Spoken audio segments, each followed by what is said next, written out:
قرآن میں یہ بھی ہے وہ قرآن کتاب سے نہیں پیش کریں گے تو کہاں سے پیش کریں یہ گے؟ خلط ملط ہو رہی ہے بات.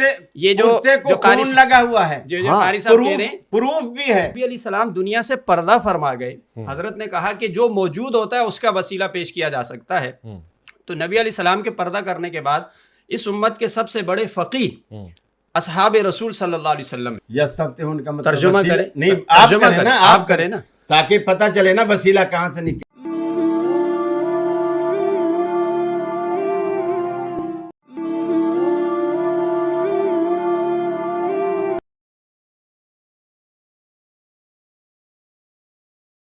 سلامتی ہے، سلامتی ان آنکھوں پہ جو ہدایت پہ نظریں جمائے بیٹھی ہیں، ان کانوں پہ جو ذکر خیر کے منتظر رہتے ہیں، اور ان قدموں پہ جو ہدایت کی راہ پہ گامزن ہے. السلام علیکم ورحمۃ اللہ وبرکاتہ. آپ دیکھ رہے ہیں میں اور مولانا، میں ناچیز محمد اویس ربانی آپ کو خوش آمدید کہتا ہوں. مجھے بے انتہا خوشی ہوتی ہے جب آپ دنیا بھر سے، دنیا کے مختلف علاقوں، خطوں میں بیٹھے ہوئے اس پروگرام کو دیکھ رہے ہوتے ہیں. اس سے پتہ لگتا ہے کہ آپ کی مذہبی معلومات کی دلچسپی کتنی ہے، آپ اللہ رب العزت کے کتنا قریب آنا چاہتے ہیں، آپ اس کی بندگی میں کتنا پیش رہنا چاہتے ہیں. خاص طور سے پڑوسی ممالک سے، بھارت سے، افغانستان سے، امارات سے، عرب ممالک سے، خلیجی ممالک سے، اور پھر برطانیہ، یورپ، رشیا اور تمام. میں سب کے فیڈ بیکس لیتا رہتا ہوں. آج کا پروگرام بہت خاص ہے.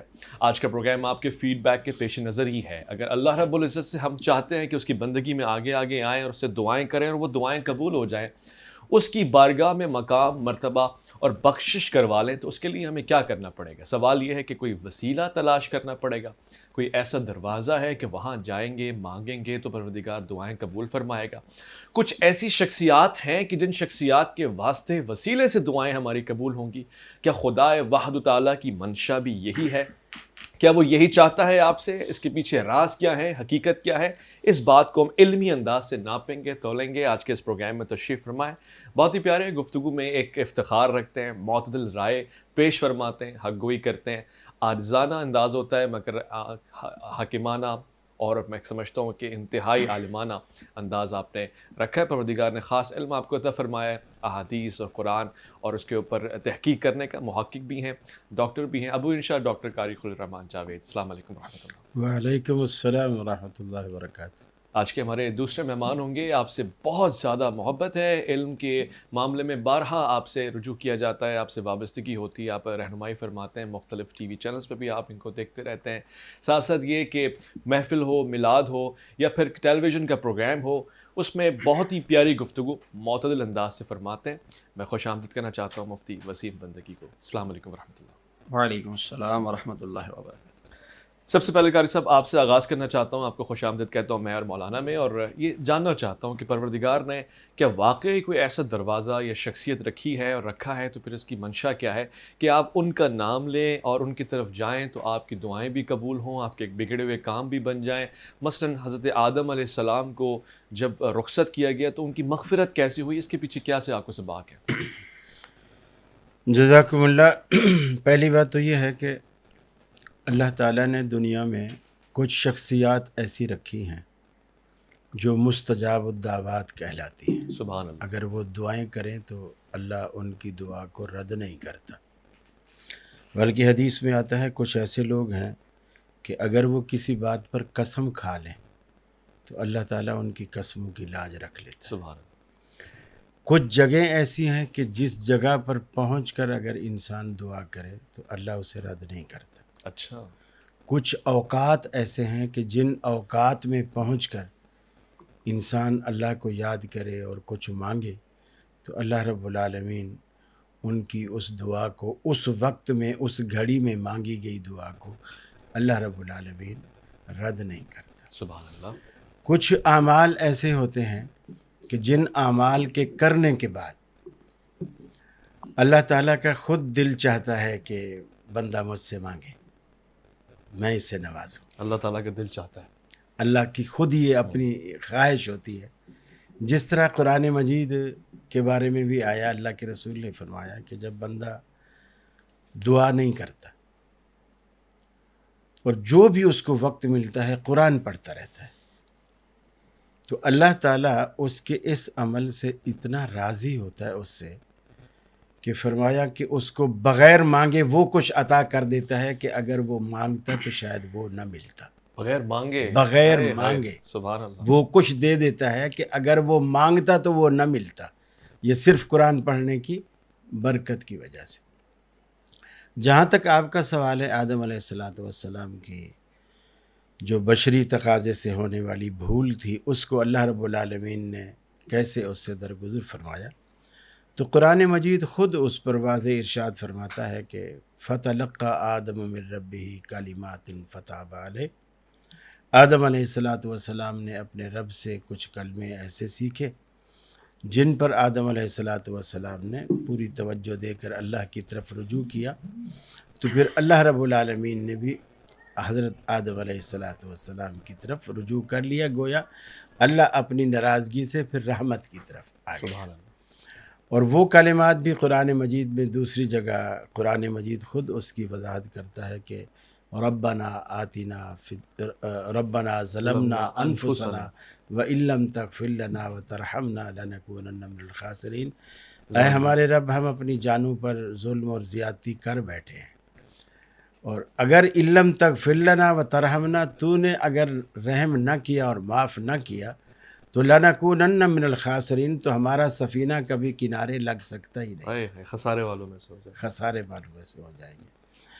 تو لہٰذا اللہ تعالیٰ نے کچھ دعائیں بھی ایسی رکھی ہیں کہ وہ دعائیں، وہ الفاظ، وہ ذکر اگر زبان پر آ جائیں تو اللہ رب العالمین کی رحمت مچلنے لگتی ہے. سبحان اللہ. یعنی ایک تلاطم برپا ہو جاتا ہے اللہ کی رحمت کے سمندر میں کہ بندے نے کلمات ہی کچھ ایسے کہے. جیسے خود رسول اکرم صلی اللہ علیہ وسلم نے فرمایا کہ روز آخرت جب پوری کائنات دھوپ میں کھڑی ہوگی اور اللہ تعالیٰ ناراض ہوگا اور حساب نہیں لے رہا، ابھی جنت دوزخ کی بات ہی نہیں ہے، حساب ہی شروع نہیں کیا اللہ نے، اچھا. اور لوگ انتظار میں کھڑے ہیں. انبیاء کے پاس لوگ جا رہے ہیں، حتیٰ کہ سارے انبیاء سے ہو کر جب عیسیٰ علیہ السلام کے پاس آئیں گے تو عیسیٰ علیہ السلام کہیں گے کہ آپ ادھر ادھر مت بھٹکو، رسول اللہ صلی اللہ علیہ وسلم کے پاس جاؤ، امید ہے کہ وہ آپ کی سفارش ضرور کریں گے. تو اللہ کے رسول فرماتے ہیں مجھے وہ دعائیں یاد نہیں ہیں، مجھے وہ دعائیں اب یاد نہیں ہیں جو اس وقت اللہ رب العالمین مجھے القاء کرے گا، اور میں اپنا سر سجدے میں ڈالوں گا اور وہ دعائیں اپنی زبان پر لے آؤں گا، اور میں دعائیں پڑھتا رہوں گا پڑھتا رہوں گا پڑھتا رہوں گا، حتیٰ کہ اللہ کی رحمت کے سمندر میں وہ تلاطم جب برپا ہوگا، اللہ تعالیٰ کہے گا ارفع رأسک یا محمد، اے حبیب اپنا سر اٹھائیے، اپنا سر اٹھائیے، سل توتا، دامن پھیلائیے، جھولیاں بھر دی جائیں گی. آج مانگ ڈالیے، اس لیے کہ آج اس کائنات میں آپ سے بہتر مانگنے والا کوئی نہیں اور مجھ سے بہتر دینے والا کوئی نہیں. تو اللہ کے رسول کے الفاظ کے مطابق کچھ اوقات، کچھ شخصیات، کچھ الفاظ اور کچھ جگہیں ایسی ہیں جن میں آدمی اگر وہاں پہنچ جائے اور ان چیزوں کو پا لے اور پھر اللہ سے کچھ مانگ لے تو اللہ اسے ضرور نواز دیتا ہے. مجھ صاحب یہی سوال میرا آپ سے ہوگا، یہ جیسا کہ قاری صاحب نے رہنمائی فرمائی کہ کچھ شخصیات ایسی ہیں، کچھ مقامات ایسے ہیں، کچھ اعمال ایسے ہیں، تو وہ کون کون سے مقامات ہیں، کون سے اعمال، کون سی شخصیات ہیں؟ اور کیا جب ایک عام آدمی دعا مانگ رہا ہوتا ہے تو وہ یہ کہہ سکتا ہے کہ پروردگار بحق محمد یا حضور کے وسیلے سے ہمیں یہ نعمت عطا فرما، میری دعائیں قبول فرما دے؟ اس میں کوئی اعتراض تو نہیں؟ اعوذ باللہ من الشیطان الرجیم، بسم اللہ الرحمن الرحیم. یا ایھا الذین آمنوا اتقوا اللہ وابتغوا الیہ الوسیلہ. صدق اللہ العظیم. بہت شکریہ. دیکھیے ہماری چونکہ خاص گفتگو اسی حوالے سے ہے، جیسا کہ آپ نے خود ارشاد فرمایا کہ اپنی دعا میں کسی کا واسطہ، کسی کا وسیلہ پیش کر لینا. سب سے پہلے اس بات کو سمجھتے ہیں کہ وسیلہ کہتے کس کو ہیں، چونکہ قرآن میں بھی اس کا لفظ آیا ہے، جیسے کہ ابھی میں نے آیت پڑھی ہے. جو اہل لغت ہیں وہ وسیلے کی تعریف کرتے ہیں کہ ما یتوسل بہ الی الشیء ویتقرب بہ، یا اس کی یوں بھی تعریف کرتے ہیں کہ ویتقرب بہ الی الغیر، یعنی وہ چیز کہ جس کے ساتھ آپ غیر تک تقرب حاصل کر لیں، قرب حاصل کر لیں. اچھا، اب یہ جو کسی تک پہنچنا ہے، غیر تک پہنچنا ہے، چونکہ یہاں تو ہماری مراد ہے کہ پروردگار عالم کی قربت حاصل کرنا، چاہے وہ اس کی رضامندی کے اعتبار سے ہو، چاہے وہ دعا کی جلد قبولیت کے اعتبار سے ہو۔ تو اب آیا کہ اس میں غیر کا وسیلہ پیش کرنا جائز ہے یا نہیں ہے؟ اچھا، اور کیا غیر کے وسیلہ پیش کرنے سے اس دعا کے اندر کوئی تاثیر بڑھ جاتی ہے، اس کی قبولیت کے آثار بڑھ جاتے ہیں؟ تو دیکھیے اس کے اندر جو ہمارے بڑے ائمہ حضرات گزرے ہیں، اسی طریقے سے جو محدثین گزرے ہیں، اسی طریقے سے وہ افراد کہ جو امت کی معتبر شخصیات ہیں، ان تمام کی اگر روایات کو جمع کیا جائے تو اس کا خلاصہ یہ نکلتا ہے کہ نبی علیہ السلام کے زمانے سے لے کر آج تک اس بات پر اکثریت کا اہل سنت کا ایک طرح سے اتفاق رہا ہے کہ آپ مقدس شخصیات انبیاء علیہ السلام سے لے کر، پھر اسی طرح جو آپ کے اعمال ہیں نیک ان کو لے کر، پھر اسی طریقے سے جو صالحین ہیں ان کو لے کر اگر آپ ان کا وسیلہ پیش کرتے ہیں، وہ کہ جو رب کی بارگاہ میں ایک مقام اور مرتبہ رکھتے ہیں، سو یہ آپ کی دعا کی قبولیت کے لیے مطلب پرتاثیر ہو جائیں گے، اور اس سے جلد آپ کی دعا جو ہے نا وہ اللہ کی بارگاہ میں قبول ہو جائے گی۔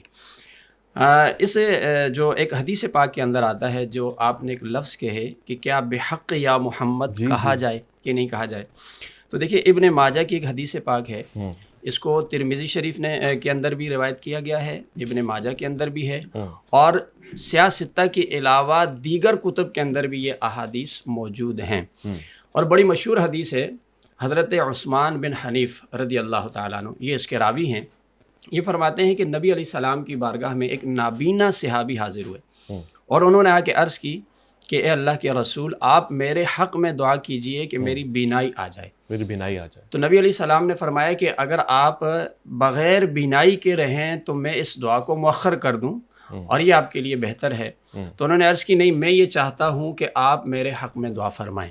اچھا، اب نبی علیہ السلام نے فرمایا ٹھیک ہے، آپ ایسا کریں، وضو کریں، وضو کریں، اور وضو کر کے آ کر 2 رکعت نماز نفل پڑھیں۔ اس کے بعد نبی علیہ السلام نے ایک دعا تعلیم فرمائی، سبحان اللہ، اور میں چاہتا ہوں جس طرح وہ الفاظ عربی کے ہیں جی ان کو اسی طریقے سے پورے پڑھ کر سنا دیے جائیں، اور پھر ترجمے کی طرف جائیں کہ جو آپ نے لفظ کہا کہ کیا اس لفظ کے ذریعے دعا کی جا سکتی ہے۔ تو نبی علیہ السلام نے فرمایا کہ یوں دعا کرنا، اللہم انی اسألک اللہم انی اسألک واتوجہ الیک بمحمد بمحمد نبی الرحمت صلی اللہ علیہ وسلم، اور اس کے بعد یہ کہنا کہ یا محمد، یا محمد، یعنی اللہ کی بارگاہ میں تو یہ کہہ دیا کہ آپ کے واسطے سے، پھر یہ کہنا کہ یا محمد انی قد توجہت بک الی ربی فی حاجتی ہذہ لتقضی اللہم فشفعہ۔ اس کا معنی یہ ہے کہ اللہ میں تیری بارگاہ میں نبی رحمت صلی اللہ علیہ وآلہ وسلم کے وسیلے سے عرض کرتا ہوں یا دعا کرتا ہوں یا اپنی حاجت پیش کرتا ہوں، اور اس کے بعد نبی علیہ السلام کی طرف متوجہ ہو کر کہ اے محمد صلی اللہ علیہ وسلم، میں آپ کی ذات کو اللہ کی بارگاہ میں وسیلہ بناتا ہوں۔ اور یہ وہ دعا ہے کہ جس کو نبی علیہ السلام نے خود صحابی کو تعلیم فرمائی، یعنی گویا کہنے کا مطلب یہ ہوا کہ نبی علیہ السلام نے خود اس بات کی طرف ہدایت فرما دی کہ میرے نام کا وسیلہ پیش کر کے اللہ کی بارگاہ میں دعا کر سکتے ہیں۔ خوبصورت ہو گیا۔ اور نبی علیہ السلام کا جو وسیلہ پیش کرنا ہے، چونکہ اگر آپ کی ذات کے لیے وسیلہ ثابت ہے تو پھر اس کے بعد آپ کی اتباع میں صالحین کے لیے بھی ثابت ہوگا۔ تو نبی علیہ السلام کی ذات کا وسیلہ جب تک آپ ظاہری حیات کے ساتھ دنیا میں تشریف نہیں لائے تو آپ سے پہلے بھی پیش کیا گیا، یہ بات یاد رکھنے کی ہے۔ اور جب نبی علیہ السلام تشریف لے آئے تو آپ کی حیات میں بھی پیش کیا گیا، اور جب نبی علیہ السلام دنیا سے پردہ فرما گئے تب بھی پیش کیا گیا۔ میں چاہتا ہوں ان تینوں باتوں کو میں عرض کر دیتا ہوں تاکہ بات واضح ہو جائے۔ پہلی بات کہ جب نبی علیہ السلام تشریف نہیں لائے تب بھی آپ کا وسیلہ پیش کیا جاتا ہے، اور اس کو قرآن نے بیان کیا ہے۔ ٹھیک ہے، وَكَانُوا مِن قَبْلُ يَسْتَفْتِحُونَ عَلَى الَّذِينَ كَفَرُوا، یہ سورہ بقرہ کے اندر ارشاد فرمایا کہ یہ جو یہود تھے یہ نبی علیہ السلام کا وسیلہ پیش کیا کرتے تھے اللہ کی بارگاہ میں جب دشمنوں سے ان کی جنگ ہوا کرتی تھی، حضور سیدنا محمد کا۔ جی وَكَانُوا مِن قَبْلُ يَسْتَفْتِحُونَ عَلَى الَّذِينَ كَفَرُوا فَلَمَّا جَاءَهُم مَا عَرَفُوا كَفَرُوا بِهِ۔ قرآن کہتا ہے کہ جب یہ نبی تشریف لے آئے، پہلے وسیلہ پیش کرتے تھے تم، جب یہ نبی تشریف لے آئے جن کو پہچانتے اب ان کا انکار کر دیا۔ یہ دو آپ نے بتایا، 3 ہے مکمل۔ ایک آپ نے بتایا کہ آپ کی آمد سے پہلے کی بات ہے. دو میں نے اور پوچھنی ہے مگر یہ ذرا واضح کر لوں. بہت ہی آسان ہو گیا ڈاکٹر صاحب یہ سمجھنا کہ وسیلہ تو مانگا جا سکتا ہے، خاص طور سے جو حدیث انہوں نے پیش کی کہ حضور کا نام لے کر یا محمد کہہ کر، اور پھر اسی کی تسلسل میں صالحین کے نام سے بھی وسیلہ مانگا جا سکتا ہے. اب سوال یہ ہے کہ کیا ان کی پریزنس میں مانگا جائے گا، یا آج جب وہ ایبسنٹ ہیں یا پھر ہمارے سامنے نہیں موجود تب بھی ہم حضور کا نام لے کے یا محمد کہہ کے وسیلہ مانگ سکتے ہیں؟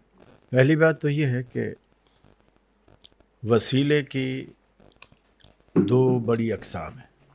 ایک وسیلہ مشروع کہلاتا ہے، ایک غیر مشروع کہلاتا ہے. اور اسی مشروع کو ہم جائز بھی کہتے ہیں اور غیر مشروع کو ہم ناجائز وسیلہ بھی کہتے ہیں. وسیلہ تو بہت ساری چیزوں پر لفظ بولا جاتا ہے، لیکن ہر جگہ وہ اصطلاحی مفہوم اور وہ اصطلاحی مراد نہیں ہوتی. جہاں تک نابینے کی دعا کا تعلق ہے جو رسول اکرم صلی اللہ علیہ وسلم کے سامنے کہا گیا اور آپ نے بھی فرمایا، اسی طرح حضرت عمر نے بھی نبی کریم صلی اللہ علیہ وسلم کے چچا حضرت عباس کو آگے کھڑا کر کے نماز استسقاء کے لیے جب دعا کی تو انہوں نے کہا یا اللہ اللہم انا نسألک بے نبی کا، ہاں ہم تیرے نبی کے ذریعے سے تجھ سے ہم سوال کیا کرتے تھے، یعنی بارش مانگا کرتے تھے اور تو ہمیں بارش دیتا تھا. اور آج تیرا نبی ہمارے اندر موجود نہیں ہے. آج ہم انا نسألک بعم نبی کا، حضور کے چچا کے، آج ہم حضور کے چچا کو ان کی جگہ کھڑا کر کے آپ سے دعا کر رہے ہیں. یہ وسیلہ ان بزرگوں کا ہے جو آپ کی حیات میں آپ کے سامنے زندہ موجود ہے. اچھا، آپ ان سے ہم کلام ہوتے ہیں، آپ بات کرتے ہیں. حضرت عمر نے درخواست کی حضرت عباس سے کہ آپ آگے آئیں اور مصلی سنبھالیں اور اس طرح اللہ سے التجا کریں. تو اسی طرح رسول اکرم صلی اللہ علیہ وسلم کے سامنے وہ نابینا آتا ہے. اللہ کے رسول موجود ہیں اور نابینا آتا ہے. اب حاضر میں تو صرف یہ نابینا نہیں، تمام صحابہ آپ کو آ کر یا رسول اللہ کہتے تھے. ایسا ہی ہے، اس لیے کہ یہ ندائیہ کلمات مخاطب کرتے وقت عربی میں وہ آج لوگ اپنے بیٹے کو بھی کہتے ہیں یا عبداللہ. وہ عربی کہہ رہے ہوتے ہیں، اگر ان کے بیٹے کے نام عبداللہ ہوتا ہے تو یا عبداللہ کہہ کر اسے مخاطب کر رہے ہوتے ہیں. تو اب ہم یہ نہیں کہیں گے انہیں کہ یار یہ تو یوں تو وہ بھی لگتے ہیں اور ابھی یہ عبداللہ کو پکار رہے ہیں. تو وہ جو ندائیہ کلمات ہیں وہ تخاطب کے ہیں، تخاطب کے. اسی طرح اس نابینا نے بھی کہا حاضر، جی ہاں، اور وہ جو نابینا نے بھی کہا، اور اس کی تو کوئی بھی دنیا میں کوئی دوسری رائے نہیں رکھتا کوئی شخص کہ کسی بھی بزرگ سے جو آپ کی نظر میں آپ اس کو اپنے سے بہتر سمجھتے ہیں آپ اسے کہیں کہ میرے حق میں دعا کریں. سیدنا ابو ہریرہ رضی اللہ تعالیٰ عنہ آئے، نبی رحمت صلی اللہ علیہ وسلم تشریف فرماتے، کہا یا رسول اللہ مجھے اپنی والدہ سے بے پناہ محبت ہے، لیکن آج میری والدہ نے بڑی عجیب بات کر دی. اس نے چونکہ اسلام قبول نہیں کیا، میں مسلمان ہوں، وہ اس نے آج یہاں تک کہہ دیا کہ میں روٹی نہیں کھاؤں گی جب تک تو اسلام نہیں چھوڑے گا. اور میں اگر اسلام تو میں نہیں چھوڑ سکتا، وہ اگر روٹی نہیں کھائے گی تو وہ مر جائے گی بھوکی. تو یا رسول اللہ میں ماں کو بھی نہیں گنوانا چاہتا اور ایمان بھی نہیں گنوانا چاہتا، تو آپ اللہ سے دعا کریں اللہ تعالیٰ میری ماں کو ہدایت دے دے. نبی رحمت صلی اللہ علیہ وسلم نے اسی وقت ہاتھ اٹھا دیے. حضرت ابو ہریرہ کہتے اللہ کے رسول نے ادھر مسجد میں ہاتھ اٹھائے اور میں وہاں سے گھر کی طرف دوڑا، اور میرے ذہن میں یہ تھا کہ میں یہ دیکھوں کہ اللہ کے رسول کی دعا کا ثمرہ پہلے پہنچتا ہے یا میں پہلے پہنچتا. اور میں جب گھر کے دروازے پر گیا، دروازہ اندر سے بند تھا اور مجھے پانی گرنے کی آواز آ رہی تھی، جیسے مجھے لگا کہ امی جان نہا رہی. میں ویٹ کرتا رہا. جب وہ فارغ ہوئی آ کے انہوں نے دروازہ کھولا، اور دروازہ کھولا تو کہنے لگی اے ابو ہریرہ مجھے بھی وہیں لے چل جہاں تو جاتا ہے. سبحان اللہ، سبحان اللہ. تو گویا وہ دعا مجھ سے پہلے پہنچ گئی. اس کا کوئی بھی انکاری نہیں ہے کہ دعا کسی اور سے کروائی جائے، کسی اور سے کروائی جائے، کسی اور سے درخواست کی جائے، بھلے وہ امریکہ میں بیٹھا ہو. میں فون پہ اسے کہہ رہا ہوں، آپ کہتے ہیں ربانی صاحب، آپ کہتے ہیں کہ میں عمرہ پہ جا رہا ہوں، قاری صاحب میں آپ کو مدینے میں بیٹھ کے، مکے میں بیٹھ کے فون کر رہا ہوں. میں کہتا ہوں ہمیں بھی آپ اپنی دعاؤں میں نہیں بھولیے گا، ہمیں بھی دعاؤں میں یاد رکھیے گا، تو ٹھیک ہے، کوئی حرج نہیں ہے۔ اور اب وہاں بھی ایسی جگہیں، ایسے مقامات ہیں جہاں دعائیں قبول ہوتی ہیں، اور آپ وہاں گئے ہوئے ہیں، خاص کر ملتزم کے پاس اگر آپ لگ کے دعا کرتے ہیں تو اللہ تعالیٰ اس کی لاج رکھتا ہے۔ صحیح، یعنی میں دعا میں یہ بھی کہہ سکتا ہوں کہ پروردگار حضور سید والا کا واسطہ ہے، آپ دعا نہیں، یہ قبول اس لیے کہ اللہ تعالیٰ کسی بندے کا مجبور نہیں ہے۔ اچھا، اللہ تعالیٰ کسی بندے کا مجبور نہیں ہے۔ اور دوسری بات یہ ہے، اس سے ہمارے عقیدے پہ بھی یوں زد پڑ رہی ہے، جب مثال کے طور پر آپ ایک بزرگ آدمی ہیں، میں نے آپ سے کہا ربانی صاحب اللہ سے دعا کریں، آپ نے میرے سامنے ہاتھ اٹھا دیے۔ اب میرا عقیدہ اس لیے خراب نہیں ہوگا کہ میں اپنی آنکھوں سے دیکھ رہا ہوں کہ یار میں تو ربانی صاحب کو کچھ سمجھ کر آیا تھا، میں نے ان سے کہا کہ میرے لیے دعا کیجئے، انہوں نے بھی اسی کے آگے ہاتھ اٹھا دیے۔ اس کا مطلب یہ ہے کہ یہ بھی اسی طرح محتاج ہیں اس کے جس طرح میں محتاج ہوں۔ صحیح، تو میرا عقیدہ نہیں بگڑے گا۔ اور جب میں نے کسی کے پاس گیا، تھانے دار سے کہا کہ جی یہ خط ہے، یہ آپ یہاں فائل پہ سائن کرنے ہیں ذرا، انہوں نے رکا دیکھا اور فٹافٹ بیٹھو چائے پیو یہ وہ، اور سائن بھی کر کے دے دیے۔ اب آپ نے پوچھا وہ رکے میں کیا تھا اور کس کا رکا تھا؟ جی، میں نے کہا جی وہ زرداری صاحب کا رکا تھا، سندھ حکومت ہے اور زرداری صاحب کا رکا تھا، میں نے دے دیا۔ اب اس لیے کہ وہ ملازم ہے جی، اور وہ جو بڑا حکمران ہے وہ اس سے دبتا ہے۔ صحیح، اللہ تعالیٰ کسی سے دبتا نہیں ہے، اللہ کسی سے دبتا نہیں ہے، اللہ تعالیٰ، اور اللہ کو کسی کی پرواہ بھی نہیں ہے۔ پرواہ بھی نہیں ہے، ٹھیک، اللہ الصمد کے معنی ہی یہی ہے صحیح ہے، کہ وہ ساری دنیا کو اس کی ضرورت ہے، اس کو کسی کی کوئی ضرورت ہے۔ ٹھیک۔ پھر مفتی صاحب آپ نے جو بیان فرمایا کہ حضور کی بعثت سے قبل، ولادت باسعادت سے قبل بھی یہودی آپ کا واسطہ دے رہے تھے، وہ وجہ کیا تھی پھر؟ اس کا جواب تو قاری صاحب کو دینا چاہیے کہ قاری صاحب نے ایک بات خود ہی چلو اس کا میں جواب میں عرض کر دیتا ہوں۔ پہلے جو انہوں نے آیت پڑھی اس میں وسیلے کا لفظ دکھائیں۔ وَكَانُوا مِن قَبْلُ يَسْتَفْتِحُونَ، یستفتحون کا مطلب ترجمہ وسیلہ کریں، نہیں، ترجمہ کریں، آپ کریں نا، تاکہ پتہ چلے نا وسیلہ کہاں سے نکلتا اس سے پہلے وہ اس نبی کی جو ہے وسیلے سے نصرت چاہتے تھے، فتح۔ وسیلہ کدھر ہے یہاں؟ وَكَانُوا مِن قَبْلِ يَسْتَفْتِحُونَ عَلَى من الَّذِينَ، قبل بھی آگے آپ ترجمہ کریں نا، لفظی ترجمہ کریں تو وسیلہ نکالیں۔ میں کرتا ہوں نا، وَكَانُوا مِن قَبْلُ يَسْتَفْتِحُونَ عَلَى الَّذِينَ، یستفتحون کا ترجمہ وسیلہ کس مفسر نے کیا ہے؟ اگر آپ آگے جا کے پڑھیں گے فَلَمَّا جَاءَهُم مَّا عَرَفُوا، فلما، اچھا میں اس کا میں بتاتا ہوں، میں بتاتا ہوں، ایک منٹ بتاتا ہوں۔ اصل ریزن ابن عباس رضی اللہ تعالیٰ آپ کے پاس آ رہا ہوں جی، اصل ریزن کیا ہے؟ اصل ریزن یہ ہے کہ یہود کو یہ بات اپنی کتب سے معلوم تھی کہ ایک آخری پیغمبر آنے والا ہے۔ تو وسیلہ مانگتے تھے، ایک منٹ، وسیلہ نہیں مانتے، ایک آخری پیغمبر آنے والا ہے، ٹھیک ہے، اور ان کو یہ بھی یقین تھا کہ اس پیغمبر کو جو مانیں گے نا اور اس کی قیادت میں جو جنگ کریں گے اللہ انہیں فتح دے گا، ٹھیک ہے، وہ جیتیں گے ہی جیتیں گے۔ تو اب ان کو یہ بھی گمان تھا کہ وہ رسول جو ہے وہ ہم میں سے آئے گا، صحیح، بنی اسرائیل سے آئے گا، چونکہ اس سے پہلے کثیر تعداد انبیاء کی بنی اسرائیل سے آ چکی تھی، تو یہ بھی اس خوش فہمی میں مبتلا تھے۔ اللہ تعالیٰ نے یہ نصیب کسی اور کے حصے میں رکھ دیا، بنو ہاشم، بنو قریش اس خاندان میں آ گیا، حضرت ابراہیم علیہ السلام کی نسل سے۔ تو اب وہ ان کو حسد ہو گئے۔ ظاہر بات ہے میری جس قوم کے ساتھ لڑائی ہے، میں جس پہ مان کرتا تھا، جس کا انتظار کرتا تھا، وہ دشمن قبیلے میں آ گیا۔ اب بجائے اس کے کہ میں بولوں چلو جی ہم ہتھیار ڈال لیتے ہیں، حسد پیدا ہو گیا، اور حسد کی بنیاد پر ساری زندگی مخالفتیں ہی کرتے رہے۔ اور رسول اللہ صلی اللہ علیہ وسلم کو پہچاننے کے بعد کہ یہ وہی رسول ہے جس کا ہماری کتابوں میں ذکر ہے، مگر پہلے مانگتے تھے، پہلے جو یہ وسیلہ نہیں، یعنی کبھی انہوں نے اللہ سے یہ دعا نہیں کی یہودیوں نے کہ تمہیں آنے والے رسول کا واسطہ ہمیں فتح دے دے۔ وسیلہ تو یہ ہوتا ہے نا جو آپ الفاظ جی میں سمجھ کہہ رہے تھے، وہ الفاظ یہودیوں نے کہیں حدیث میں کہیں ذکر، جی میں بتاتا ہوں، جی حضرت کی بات پوری ہو گئی۔ انہوں نے کہا کہیں حدیث میں نہیں آیا۔ پہلے تو یہ آیت کا مفہوم بتا دیں، اس کا خود ترجمہ بتا دیں کہ اس کا مفہوم کیا بنے گا۔ یستفتحون علی الذین کفروا فلما جاءہم ما عرفوا، اس کا مفہوم عرض کر دیں پھر میں بات آگے بڑھاؤں۔ مفہوم تو میں نے بتا دیا، کیا اس کا کیا وہ اس سے پہلے یہی فتح کی چاہتے تھے، امید رکھتے تھے، آرزو رکھتے تھے کس کہ وہ رسول آئے گا اور ہم اس کا ساتھ دیں گے۔ نہیں یہ تو نہیں ہے، آگے کیا ہے؟ فلما جاءہم ما عرفوا، جب وہ رسول آیا، پہچاننے پہچاننے کے بعد انکار کر دیا۔ فتح تو پہلے کرتے تھے نا، فتح تو پہلے حاصل کرتے تھے. وسیلہ اللہ کو دے رہے تھے پھر اس کا انکار کر دیا. تو یہی کہہ رہا ہوں نا، کیوں کر دیا؟ اسی لیے اللہ تعالیٰ نے اس کا ذکر فرمایا کہ پہلے تو تم جس نبی کا وسیلہ پیش کرتے تھے، آج جب آئے جس کو کہاں ہے؟ بار بار یہی میں حدیث سے بتا رہا ہوں، میں آپ حدیث سے بتا رہا ہوں. اب وہ حدیث بھی سنائیں. بالکل سناؤں گا.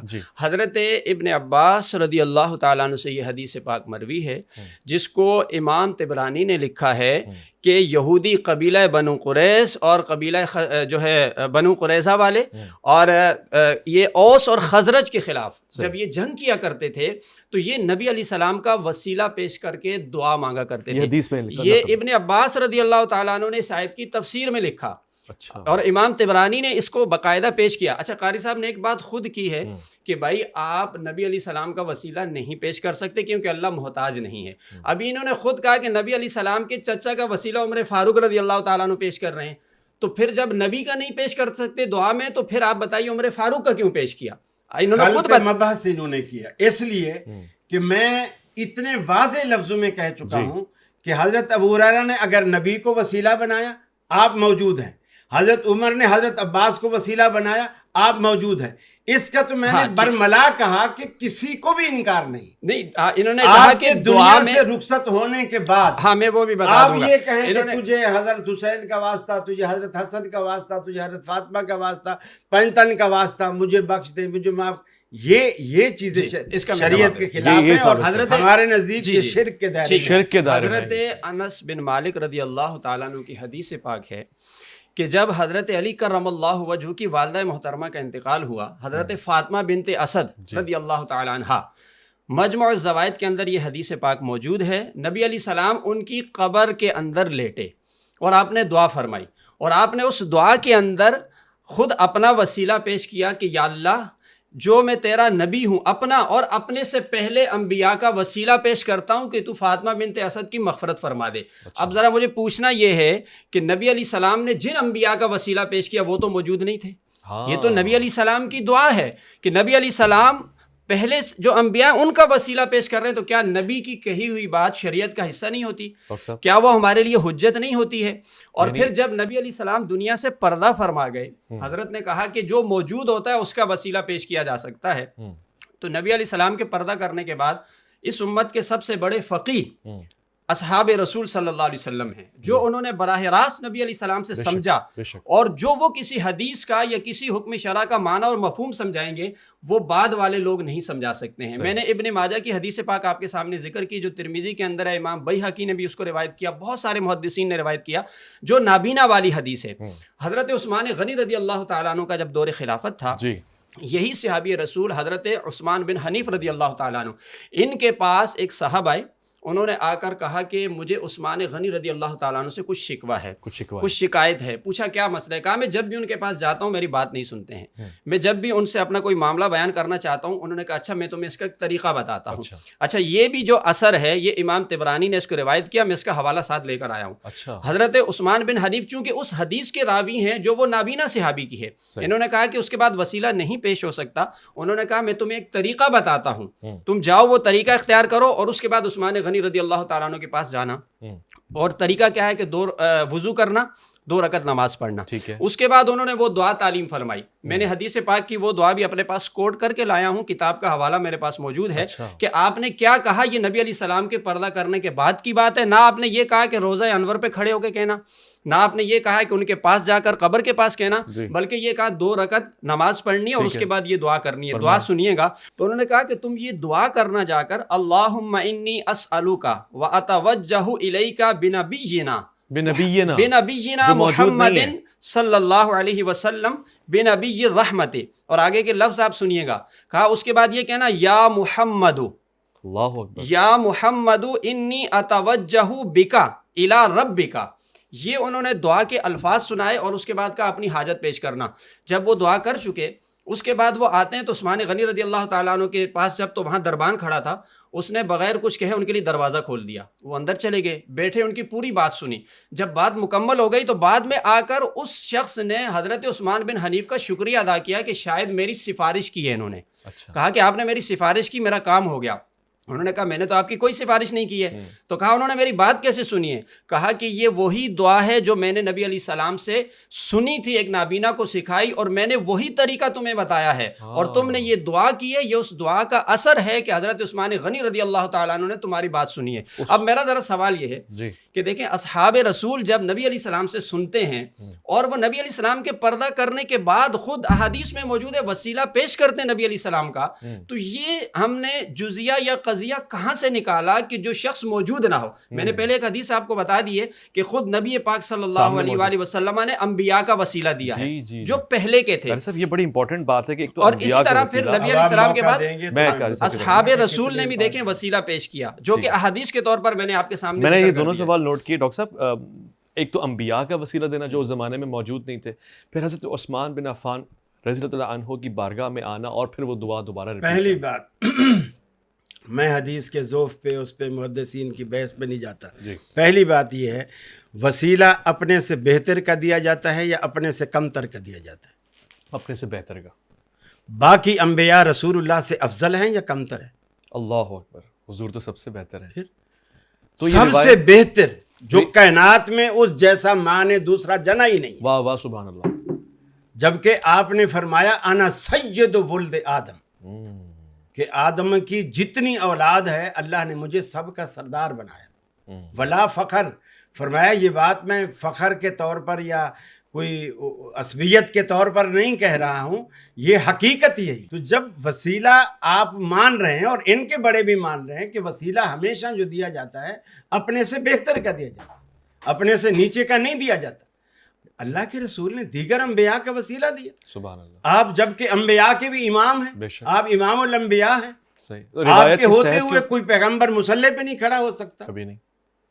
سبحان تو یہ تو بات اپنے مفہوم میں ہی خود بخود اور روایت کی صحت پہ اعتراض ہے؟ بالکل اعتراض ہے، 100% اعتراض ہے. کسی ایک محدث نے بھی اس روایت کی تائید نہیں کی. ٹھیک ہو. اور جہاں تک وہ دعا جو پہلے والا حصہ ہے وہ ایک مشورہ ہے، کسی کا اثر ہے. قول عقیدہ جو ہے کبھی بھی کسی شخص کے قول پر عقیدہ نہیں لیا جاتا. حضرت عثمان بن عفان رضی اللہ عنہ کے زمانے میں جو حضرت عثمان کو بھی بات نہیں سنتے تھے سفارش کے طور پہ، تو کسی نے ان کو مشورہ دیا یوں کر لو. تو کس عقیدے کی بیس جو ہے وہ کسی کے قول پر نہیں رکھی جاتی. یہ مشورہ نہیں دیا، یہ تو عثمان بن حنیف جو صحابی ہیں رضی اللہ تعالیٰ عنہ، اس میں تو میں کہہ چکا ہوں نا کہ کس محدث نے اس روایت کو صحیح کہا. صرف کتابوں میں ہونا کافی نہیں ہوتا، اسے ثابت بھی کرنا پڑتا. نابینا والی روایت کو پیش کر رہے ہیں، اس کو ریپیٹ کر رہے ہیں کہ وہ تو ظاہر میں تھا جب موجود. میں یہی کہہ رہا ہوں صرف کتابوں میں موجود ہونا اس بات کے لیے کافی نہیں ہوتا. قرآن میں تو یہ بھی آیا ہے یوسف کو بھیڑیا کھا گیا تھا، اور قرآن میں ہے. اچھا، لیکن اور قرآن میں یہ بھی ہے، وہ قرآن کتاب سے نہیں پیش کریں گے تو کہاں سے پیش کریں گے؟ یہ خلط ملط ہو رہی ہے بات. یہ جو خون لگا ہوا ہے، جو قاری صاحب کہہ رہے ہیں پروف بھی ہے. اس بات کو حکایتاً پیش کیا قرآن نے. قرآن نے یہ نہیں کہا یہ سچا ہے، نہیں، قرآن نے تو حکایتاً میں بھی یہی کہہ رہا ہوں. تو آپ تو دلیل دے رہے ہیں کہ قرآن میں آیا تو اس کو سچا مانا جائے. کہ یوسف کے بھائی آ کر کہہ رہے ہیں یوسف کو بھیڑیا کھا گیا، تو وہ قرآن نے حکایتاً پیش کیا، وہ دلیل تھوڑی بن سکتا ہے. سنیں تو صحیح. اور میں یہی کہنا چاہ رہا ہوں کہ کسی کا دعویٰ کرنا اور محض کتاب میں آ جانا یہ اس بات کی دلیل نہیں ہوتی. جیسے آپ نے ایک دعویٰ کیا ہے، اب اس کو ثابت کرنا پڑے گا. تو میں نے ثابت کیا نا، میں کتاب کا حوالہ دے رہا ہوں. کس محدث نے کہا؟ مجموع الزوائد کے اندر یہ حدیث. میں کہہ رہا ہوں کس محدث نے کہا کہ یہ صحیح ہے. آپ اس کو چھوڑیں، ایک محدث کا لنک دینا صحیح ہے. جی بتائیے کون محدث؟ ایسے تھوڑی ہوتا ہے کسی محدث کا لنک دینا. اچھا آپ یہ کہنا چاہ رہے ہیں میں کہوں سورہ یوسف کا لنک مل گیا ہے لہذا یوسف کو بھیڑیے نے کھا لیا ہوگا. آپ کس بیس پر حدیث پہ جو ہے وہ اعتماد کرتے ہیں؟ اگر کوئی محدث کسی حدیث کو لکھے اور اس پہ آپ نہیں مانتے. آپ کس پہ مانتے ہیں؟ دیکھیے سیاستہ کا لفظ بولا جاتا ہے، بالکل بولا، آپ کے ہاں بھی ہمارے ہاں بھی. جی ہاں بالکل. اس کا کیا مطلب ہے کہ وہ 6 کتابیں حدیث کی جن کی زیادہ تر روایات صحیح ہے لیکن اس میں ضعیف بھی ہے. پھر سیاستہ کا لفظ استعمال کر کے پھر محدثین کی اصطلاح میں صحیحین کا لفظ استعمال کیا جاتا ہے. بالکل صحیح ہے. یہ 2 صحیح کتاب، بہترین صحیح ہے. پہلے 6 میں یہ 2 شامل تھی، اب 4 نکال دی گئی. صحیحین یعنی اب یہ وہ 2 کتابیں ہیں جن میں ان 4 سے بھی زیادہ تر روایتیں صحیح ہیں. صحیح. پھر ان دونوں میں پھر ایک کو الگ کیا گیا، اصح الکتب بعد کتاب اللہ صحیح البخاری، کہ دنیا میں قرآن کے بعد اگر صحیح ترین کتاب ہے تو بخاری شریف ہے. اس میں بھی لیکن ضعیف حدیثیں ہیں. ہم نہیں کہتے، یہ لوگ کہتے ہو. اچھا اچھا ہم نہیں کہتے، یہ نہیں کہتے کیونکہ ان کی مرضی کی ہے نا وہ، اس لیے یہ نہیں کہہ اس سکتے. لیے کہ بھائی، اب احادیث کی جب بہت ان ساری کے- کتابیں ان کے ہیں. دیکھیے اگر ہم یہ اب کہیں کہ میری صرف باری میں نہ صحیح- بولے یہ نا، بات میری کمپلیٹ ہو جائے. جی جی جی باری میری باری جی جی میں کمپلیٹ ہو نا. جائے. ٹھیک ہے کمپلیٹ. ان کے جب درس بخاری ہوتے ہیں نا، جی جی کبھی ربانی صاحب آپ وہاں بیٹھ کے سنیے گا، مفتی منیر صاحب کبھی درس بخاری دیں، ان کے مولانا غلام رسول صاحب کبھی درس بخاری دیں، یا اسی طرح احناف میں محترم تقی عثمانی صاحب درس بخاری دیں.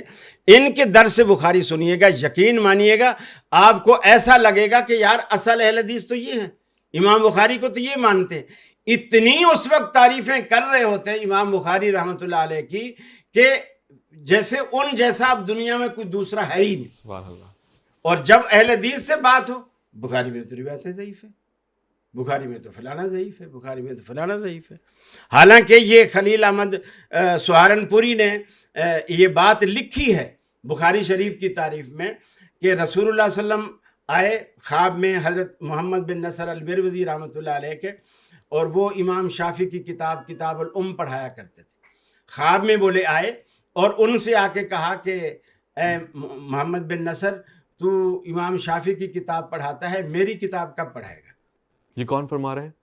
رسول اللہ صلی اللہ علیہ وسلم خواب میں کہہ رہے ہیں محمد بن نصر المروزی کو، اللہ اکبر. اور لکھ رہا ہے خلیل احمد سہارنپوری. تو پھر بولے محمد بن نصر مروزی رحمۃ اللہ نے کہا یا رسول اللہ آپ کی کتاب کون سی ہے؟ تو آپ نے فرمایا کتاب محمد بن اسماعیل البخاری، اللہ کہ میری کتاب محمد بن اسماعیل بخاری کی جو کتاب ہے وہ میری کتاب ہے. اب اسی طرح اور بہت ساری باتیں انہوں نے ان کے درس بخاری جب سنو گے نا، آپ قاری خلیل کو بھول جاؤ گے. یہ بخاری کو اتنا نہیں مانتے، سب سے زیادہ یہ مانتے. تو جب ہمارے سامنے آ جائیں تو پھر بخاری میں یہ ضعیف ہے، بخاری کی رفع الدین متروک ہے، بخاری کا فلانا متروک ہے. ہم نے کبھی بھی بخاری کے جیسے قاری صاحب کہہ رہے ہیں، ہم نے کسی حدیث کو ضعیف نہیں کہا ایسے. آپ کے حنیف قریشی جی سنیں آپ، رفع دین کی جو آپ بات کرتے ہیں، ہم نے احادیث کو ضعیف نہیں کہا ہے. رفع دین میں ہم یہ کہتے ہیں وہ احادیث منسوخ ہیں. اب چونکہ بحث دوسری طرف چلی جائے گی نا، ہاں تو وہ بحث دوسری طرف جائے گی. ہم یہ نہیں کہتے کہ وہ حدیث جو ہے ضعیف ہیں، ضعیف ہم نے نہیں بولا. ہاں ہم نے ان کو منسوخ کہا ہے کہ فلاں حدیث جو ہے نا اس کی ناسخ ہے اور یہ منسوخ ہو چکی ہے. اب جو قاری صاحب کہہ رہے ہیں کہ بھائی جو زندہ ہے انہی کا وسیلہ ہو سکتا ہے. اچھا حدیث پہ بڑی انہوں نے بات کی. میں ان سے یہ پوچھتا ہوں کہ چلیں سیاہ ستہ کو لے لیتے ہیں یا بخاری کو لے لیتے ہیں، تو بقیہ جو محدثین ہزاروں کی تعداد میں گزرے ہیں ان سب کی حدیث کو چھوڑ دیا جائے. کیا وہ حدیث بالکل معتبر نہیں ہے؟ یعنی کسی اور کتاب کی حدیث آئے گی آپ اس کو نہیں مانیں گے؟ میں کہہ رہا ہوں آپ تو حدیث کی بات کر رہے ہیں، میں کہہ رہا ہوں اگر ہدایت کے اندر، ہدایہ شریف کے اندر جو فقہ کی کتاب ہے اس کے اندر بھی روایت آئے اور سند کے ساتھ ہے اور وہ سند صحیح ہو، ہم چوم کے اسے لینے کو تیار. سبحان اللہ. تو میں بتا رہا ہوں نا، امام حبان نے اس حدیث کی توثیق فرمائی جو میں آپ کو پیش کر رہا ہوں. یہی سفارش جی ہاں، یہی سفارش والی کہ جس میں نبی علیہ السلام کا انہوں نے وسیلہ پیش کیا تھا. نبی علیہ السلام نے اپنے سے پہلے انبیاء علیہ السلام کا وسیلہ پیش کیا تھا. اور پھر جو اصحاب رسول ہیں، اصحاب رسول وہ دین مصطفیٰ کو صحیح سمجھنے والے ہیں اور دین مصطفیٰ کے مطابق چلنے والے ہیں. نبی علیہ السلام کے پردہ کرنے کے بعد ایک نہیں بہت ساری ایسی روایات موجود ہیں. میں ان کو ایک اور حدیث پاک بتاتا ہوں. یہ تو نبی کی بات کر رہے ہیں، میں ایک اور حدیث پاک بتاتا ہوں کہ جس میں پروردگار عالم کی طرف سے نبی علیہ السلام کو یہ، چونکہ وحی کی مثل ہی ہم مانتے ہیں نبی علیہ السلام کے ارشادات کو، کہ نبی علیہ السلام نے یہ فرمایا کہ جب تم کسی ایسے مقام پر چلے جاؤ. ابن ابی شیبہ کی یہ حدیث ہے، کتاب کا حوالہ میں نے دے دیا اگر قاری صاحب اس کو قبول کریں. ابن ابی شیبہ کی یہ حدیث ہے کہ نبی علیہ السلام نے فرمایا کہ جب تم کسی ایسی جگہ پر چلے جاؤ جہاں پر کوئی بھی نہ ہو، تو فرمایا اللہ نے ایسے بہت سے فرشتے پیدا کیے، کچھ کرامن کاتبین ہیں، اعمال لکھتے ہیں، کچھ رزق پر، کچھ بارش پر معمور ہیں، لیکن کچھ ایسے بھی فرشتے ہیں کہ جن کی ڈیوٹی یہ ہے کہ وہ یہ کام نہیں کرتے. اب تم کسی ایسی جگہ پر ہو جہاں کوئی شخص تمہاری مدد کے لیے موجود نہیں ہے اور تم پریشان حال ہو اور بظاہر تمہیں کوئی وسیلہ ہی نہیں نظر آ رہا، تو فرمایا کہ فل یونادی اعینوا عباد اللہ. فرمایا کہ اس وقت تم اللہ کے بندوں کو پکارو، اللہ کے بندوں کو پکارو، ٹھیک ہے، اور ساتھ میں ان کے لیے دعا بھی کرو کہ رحمکم اللہ، کہ اللہ تم پر رحم فرمائے. اب نبی علیہ السلام تو یہ فرما رہے ہیں کہ جب تم ایسے مقام پر چلے جاؤ جہاں کوئی بھی نہ ہو، وہاں پر بھی تم اللہ کے بندوں کو پکارو. تو کیا یہ جہاں بظاہر کوئی موجود ہی نہیں ہے، اگرچہ محدثین نے یا اس کی تفسیر تشریح کے اندر یہ کہا کہ اس سے مراد فرشتے ہیں، اس سے مراد کون ہے؟ فرشتے ہیں۔ صحیح۔ اچھا، آپ فرشتوں کو مدد کے لیے پکار لو کہ فرشتے آپ کی مدد کر لیں گے، لیکن اگر آپ کسی ولی یا کسی صالح یا کسی نبی کو پکار لو وہ آپ کی مدد نہیں کر سکتے ہیں۔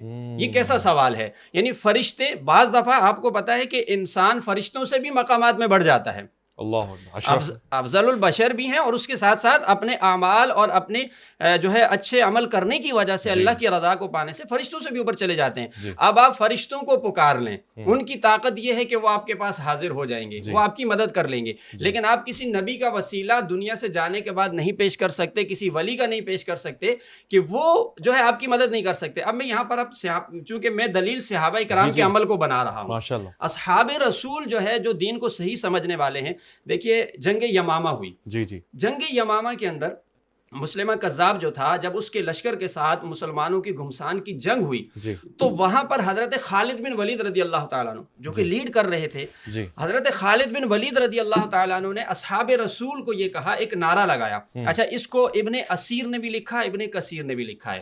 جی ہاں، یہ البدایہ والنہایہ کے اندر بھی ہے اور تاریخ کامل کے اندر بھی یہ بات موجود ہے۔ انہوں نے لکھا کہ حضرت خالد بن ولید نے مسلمانوں کا جو لشکر تھا اس کو متوجہ کیا اور معمول کے مطابق ایک جملہ کہا، اور وہ جملہ یہ ہے یا محمدہ۔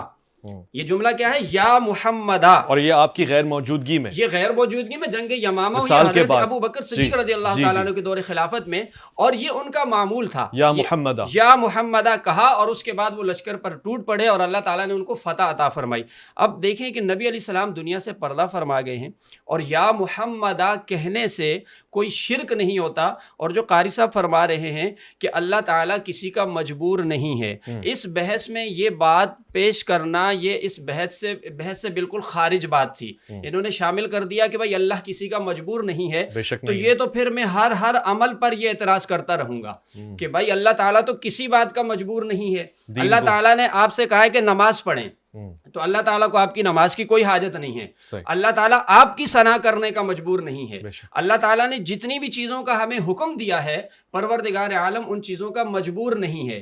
ہمیں اس کو دوسرے کانٹیکسٹ میں سمجھنا چاہیے کہ اللہ تعالیٰ نے ان چیزوں کا حکم کیوں دیا ہے، اللہ تعالیٰ نے ان چیزوں کے بارے میں ارشاد کیوں فرمایا ہے کہ تم اس طرح میری عبادت کرو گے، یہ طریقہ مجھ سے مانگنے کا ہوگا، یہ طریقہ میری قربت میں آنے کا ذریعہ ہوگا۔ تو اگر ہم یہ کہنا شروع کر دیں کہ بھائی اللہ تعالیٰ کسی کا مجبور نہیں ہے، تو پھر ابھی قاری صاحب نے خود ایک حدیث پیش کی کہ جب قیامت کا دن ہوگا سارے انبیاء سے گھوم کر نبی علیہ السلام کے پاس آئیں گے، تو پھر تو سوال یہاں بھی یہ ہوگا کہ اللہ تعالیٰ تو کسی کا مجبور نہیں ہے، کیا بات ہے؟ پھر تو اللہ تعالیٰ جو ہے نبی علیہ السلام کی شفاعت سے بھی اس کے بغیر ہی سب کو بخش دے، شفاعت کی ضرورت کیا ہے؟ کیا پروردگار عالم اس بات کا مجبور ہے؟ نہیں، ایسا نہیں ہے۔ سمجھنے کی بات یہ ہے اللہ تعالیٰ نے اس کائنات کا ایک سسٹم بنایا ہے، ایک نظام بنایا، ہماری عبادات کے لیے بھی کچھ طریقے مقرر کیے، کچھ عبادات کے لیے کچھ طریقے مقرر کیے ہیں، اللہ تعالیٰ نے دعائیں مانگنے کے لیے کچھ طریقے مقرر کیے ہیں، اور پھر اللہ تعالیٰ نے خود قرآن کے اندر بھی ان چیزوں کا ذکر فرمایا کہ جن سے ہمیں یہ پتہ چلے کہ اللہ کی بارگاہ میں اس کی وجاہت کی وجہ سے کسی نسبت پر توجہ ہوئی،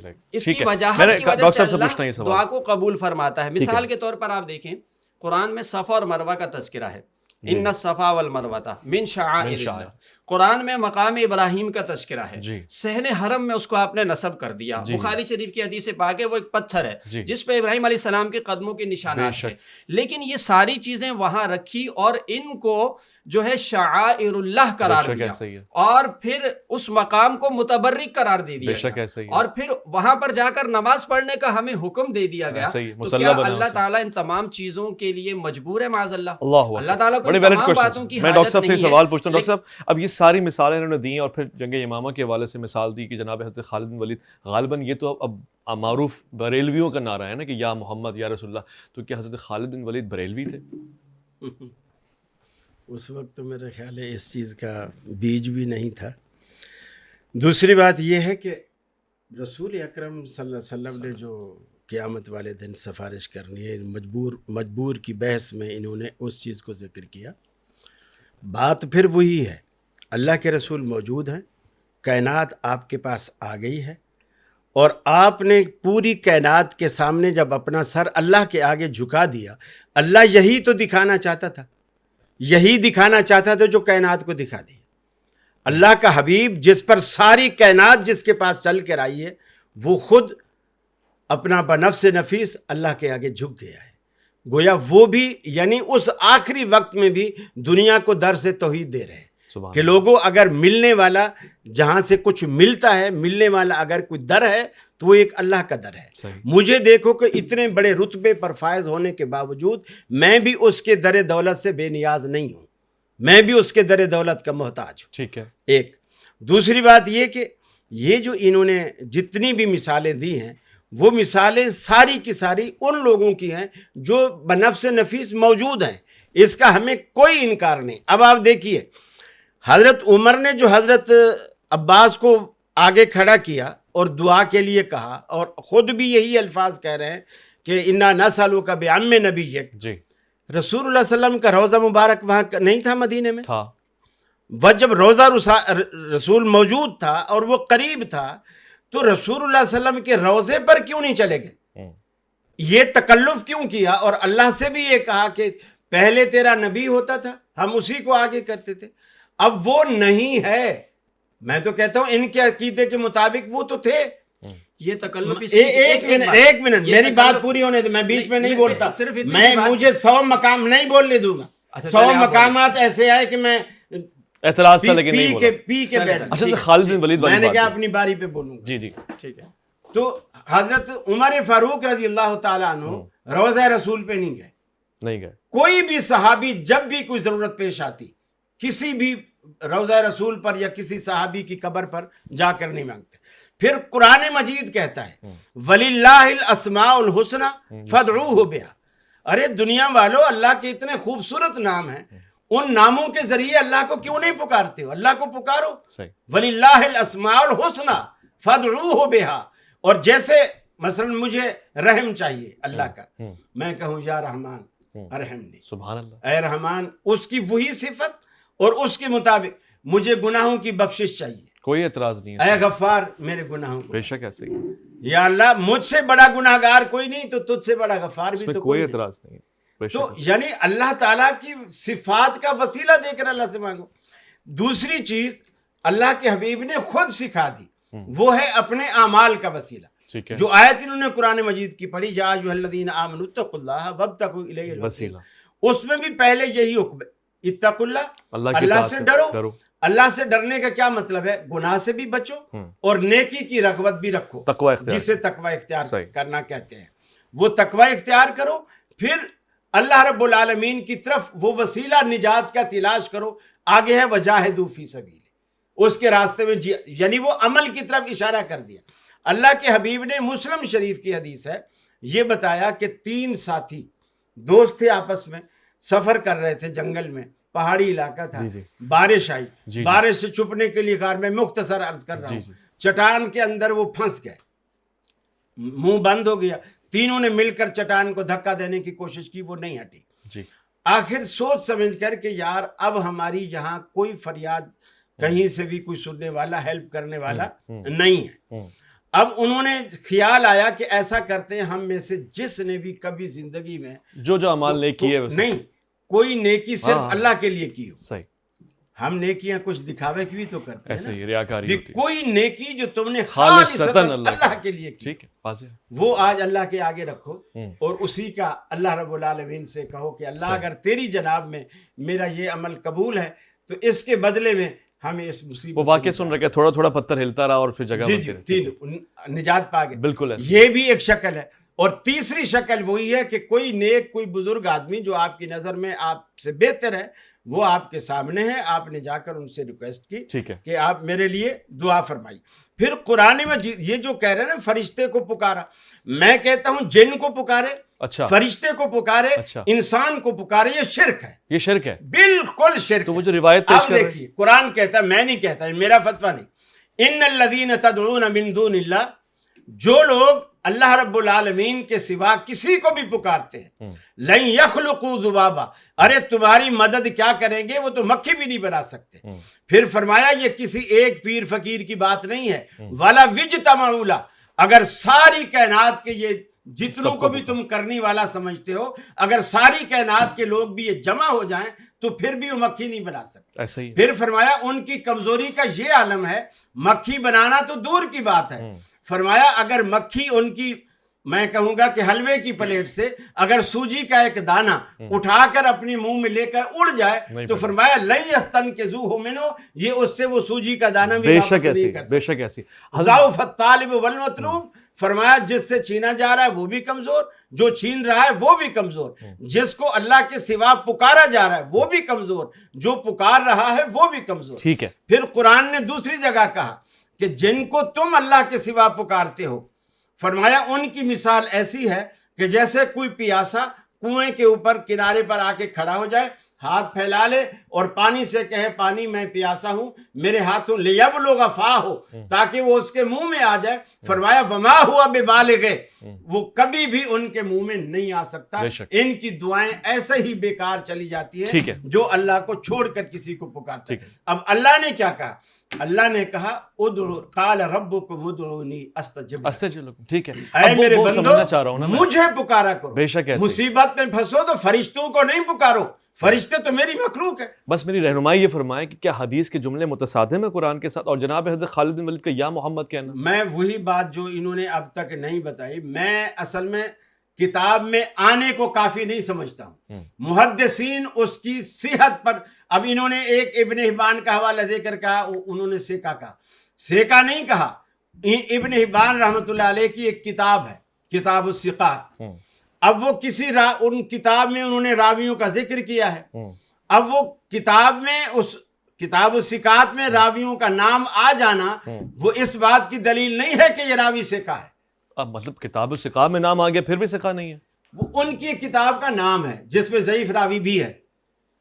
پھر ایک چیز، ایک راوی میری نظر میں جیسے امام حاکم ہے، وہ اتنا تساہل برتتے ہیں، امام ترمذی تحسین میں اتنا تساہل برتتے ہیں کہ امام ابن حزم رحمۃ اللہ علیہ فرماتے ہیں لا تعتبروا تحسین ترمذی و تصحیح الحاکم، نہ امام ترمذی رحمۃ اللہ علیہ کی تحسین کا کوئی بھروسہ ہے اور نہ امام حاکم کی صحت کا کوئی بھروسہ ہے۔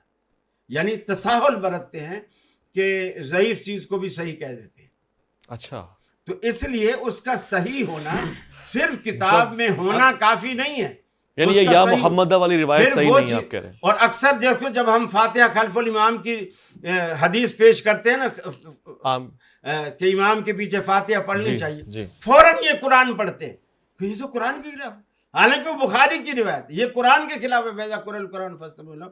تو یہ جو فرشتے کو مدد کے لیے اللہ کا نبی کہہ سکتا ہے کہ مدد کے لیے یعنی یہ روایت نہیں ہے، فرشتے کو پکارو۔ آپ نے بتایا اس میں ضعف ہے، روایت ہے ہی نہیں ہے۔ ضعف کیا روایت، میں کہتا ہوں صرف ضعف نہیں، موضوع ہے، موضوع ہے، ٹھیک ہے۔ اور یا محمدہ والی بات جناب حضرت خالد بن ولید کی جنگ یمامہ والی، اس پہ بھی ذرا نگاہ ڈال دینا، کیا اس پہ حکم لگے گا؟ دیکھیے بہت ساری چیزیں ایسی ہیں جو تاریخی حوالہ رکھتی ہیں، اچھا، لیکن ان کی کوئی حیثیت، جیسے یا ساریت الجبل، حضرت عمر نے خطبہ دیتے ہوئے کہا یا ساریت الجبل، تو اب تاریخوں میں ہے لیکن حدیثیں اس کو نہیں مانتی۔ تو بہت ساری باتیں ایسے، اسی طرح حدیث ہے اطلب العلم ولو کان بالچین، کہ تمہیں اگر چین بھی جانا پڑے تو علم حاصل کرو، کوئی حدیث نہیں ہے، محدثین اس کا انکار کرتے ہیں۔ یہ اور وہ اسی لیول پہ بالکل ایسی ہی چیز ہے، یعنی صرف تاریخوں میں آنا۔ ایک تو موضوع احادیث سنا رہے ہیں آپ، دوسرا اس میں ضعف بھی ہے، پھر وہ مانے بھی نہیں جائیں گی۔ قاری صاحب نے ایک بات یہ کہی، تھوڑا سا میں ان چیزوں کا جواب دے کے آگے بڑھتا ہوں، بتاتے رہیں کہ حضرت آخری عمر فاروق رضی اللہ تعالیٰ عنہ نے نبی علیہ السلام کے چچا کو وسیلہ بنا کر پیش کیا اور نبی علیہ السلام کے روزے پر نہیں گئے۔ اور میں نے روزے والی حدیث اس لیے نہیں سنائی کہ اگر میں روزے والی سناتا تو یہ کہتے کہ وہ تو نبی علیہ السلام کے روزے پر کھڑے ہو کے کہنا جائز ہے، جیسا کہ بہت ساری باتوں میں یہ کہہ دیتے ہیں۔ روزے والی بھی ہے حدیث؟ جی روزے والی بھی ہے۔ اچھا، نبی علیہ السلام کے چچا کو کیوں پیش کیا؟ اس میں یہ کہتا ہوں کہ انہوں نے یہ دلیل دی ہے کہ کوئی یہ خاص نہ کر لیتا کہ صرف نبی علیہ السلام کا وسیلہ پیش کرنا جائز ہے، بلکہ آپ نے یہ سمجھایا کہ ہر وہ شخص جو کہ ایک ایسی خاص نسبت اور قربت رکھے اور جس کا اللہ کی بارگاہ میں کوئی مقام اور ہے تو اس کا وسیلہ پیش کرنا جائز ہے۔ اس لیے حضرت عمر فاروق رضی اللہ تعالیٰ عنہ نے حضور کے چچا کو، اچھا شیخ ابن تیمیہ جو کہ ایک بہت معتبر نام ہے، اور وہ اس حوالے سے وسیلوں کے اور ان تمام چیزوں کے حوالے سے حضرت کو پتہ ہوگا کہ بہت سخت ایک موقف رکھتے ہیں، لیکن فتاوی ابن تیمیہ کے اندر اگر حضرت بولیں گے تو میں اسکرین شاٹ لایا ہوں، میں دکھا دوں گا۔ فتاوی شامیہ کے اندر شیخ ابن تیمیہ فرماتے ہیں، نہیں فتاوی ابن تیمیہ کے اندر، ٹھیک ہے، شیخ ابن تیمیہ یہ فرماتے ہیں، کہتے ہیں کہ جناب اللہ کی ان حدیث کے تحت انہوں نے لکھا کہ اللہ کی بارگاہ میں جب کسی کا وسیلہ پیش کیا جاتا ہے تو وسیلہ پیش کرنے کا مقصد یہ ہوتا ہے کہ جو مقربین ہیں جن کو ان کی بارگاہ میں ایک وجاہت حاصل ہے، فرمایا کہ اس کا تقاضا یہ ہوتا ہے کہ اللہ ان کے وسیلے سے دعا قبول کرتا ہے۔ یہ بتائیے آپ اس کو مانتے ہی نہیں مانتے؟ آپ بات کریں، میں اپنے ٹرم میں بات چلیں، ٹھیک ہے۔ تو یعنی شیخ ابن تیمیہ نے بھی اس کو جائز قرار دیا، نبی علیہ السلام کے اور مقربین کے وسیلے کو پیش کرنا، اور انہوں نے یہ بحث نہیں کی ہے کہ وہ موجود ہوں یا نہ ہوں، ٹھیک ہے، موجود ہونے اور نہ ہونے سے ان کی کوئی بحث نہیں ہے۔ اسی طرح حضرت نے قرآن کی آیت پڑھی اور اس کے اندر جو انہوں نے ترجمہ کیا ہے کہ جن کو تم اللہ کے سوا پکارتے ہو، کسی بھی مترجم نے اور کسی بھی عربی کے ترجمہ کرنے والے نے اس کا معنی پکارنا نہیں کیا ہے۔ کس کا کہ جہاں پر بتوں کا ذکر آتا ہے، جہاں پر کسی اور کا ذکر آتا ہے تو وہاں پکارنا کسی نے معنی نہیں کیا ہے، اس کا معنی ہے عبادت کرنا۔ وہاں پر اگر چاہیں تو یہ تفاسیر اٹھا لیں اور اس مقام پہ اس کا ترجمہ عربی والی تفاسیر میں پڑھ لیں۔ لغت میں یدعو کے معنی پکارنا ہے، لیکن یہاں پر کسی نے پکارنا نہیں کیا کیونکہ وہ پکارتے نہیں تھے، وہ ان کی عبادت کیا کرتے تھے۔ سو پکارنا اور عبادت کرنا دونوں الگ چیزیں ہیں۔ ہم کسی بھی اللہ کے علاوہ کسی کی عبادت نہیں کرتے ہیں، کسی ولی کی عبادت نہیں کرتے ہیں، اس لیے اس بحث کو خلط ملط نہ کر دیا جائے کہ وہ پکارنے والا جو ترجمہ ہے اور عبادت کرنے والا دونوں کو ملا کر ہم بات کر لیں، ٹھیک ہے۔ اور دوسری بات یہ کہ یہ کہتے ہیں کہ یا کا لفظ لگانا ان کے نزدیک بالکل ضعیف ہے، نہیں لگایا جا سکتا۔ ہم نماز پڑھتے ہیں، ہم اس میں کہتے ہیں السلام علیک ایھا النبی، تو کیا ہم یہاں پر یا نہیں لگا رہے السلام علیکم ایھا النبی ورحمۃ اللہ وبرکاتہ؟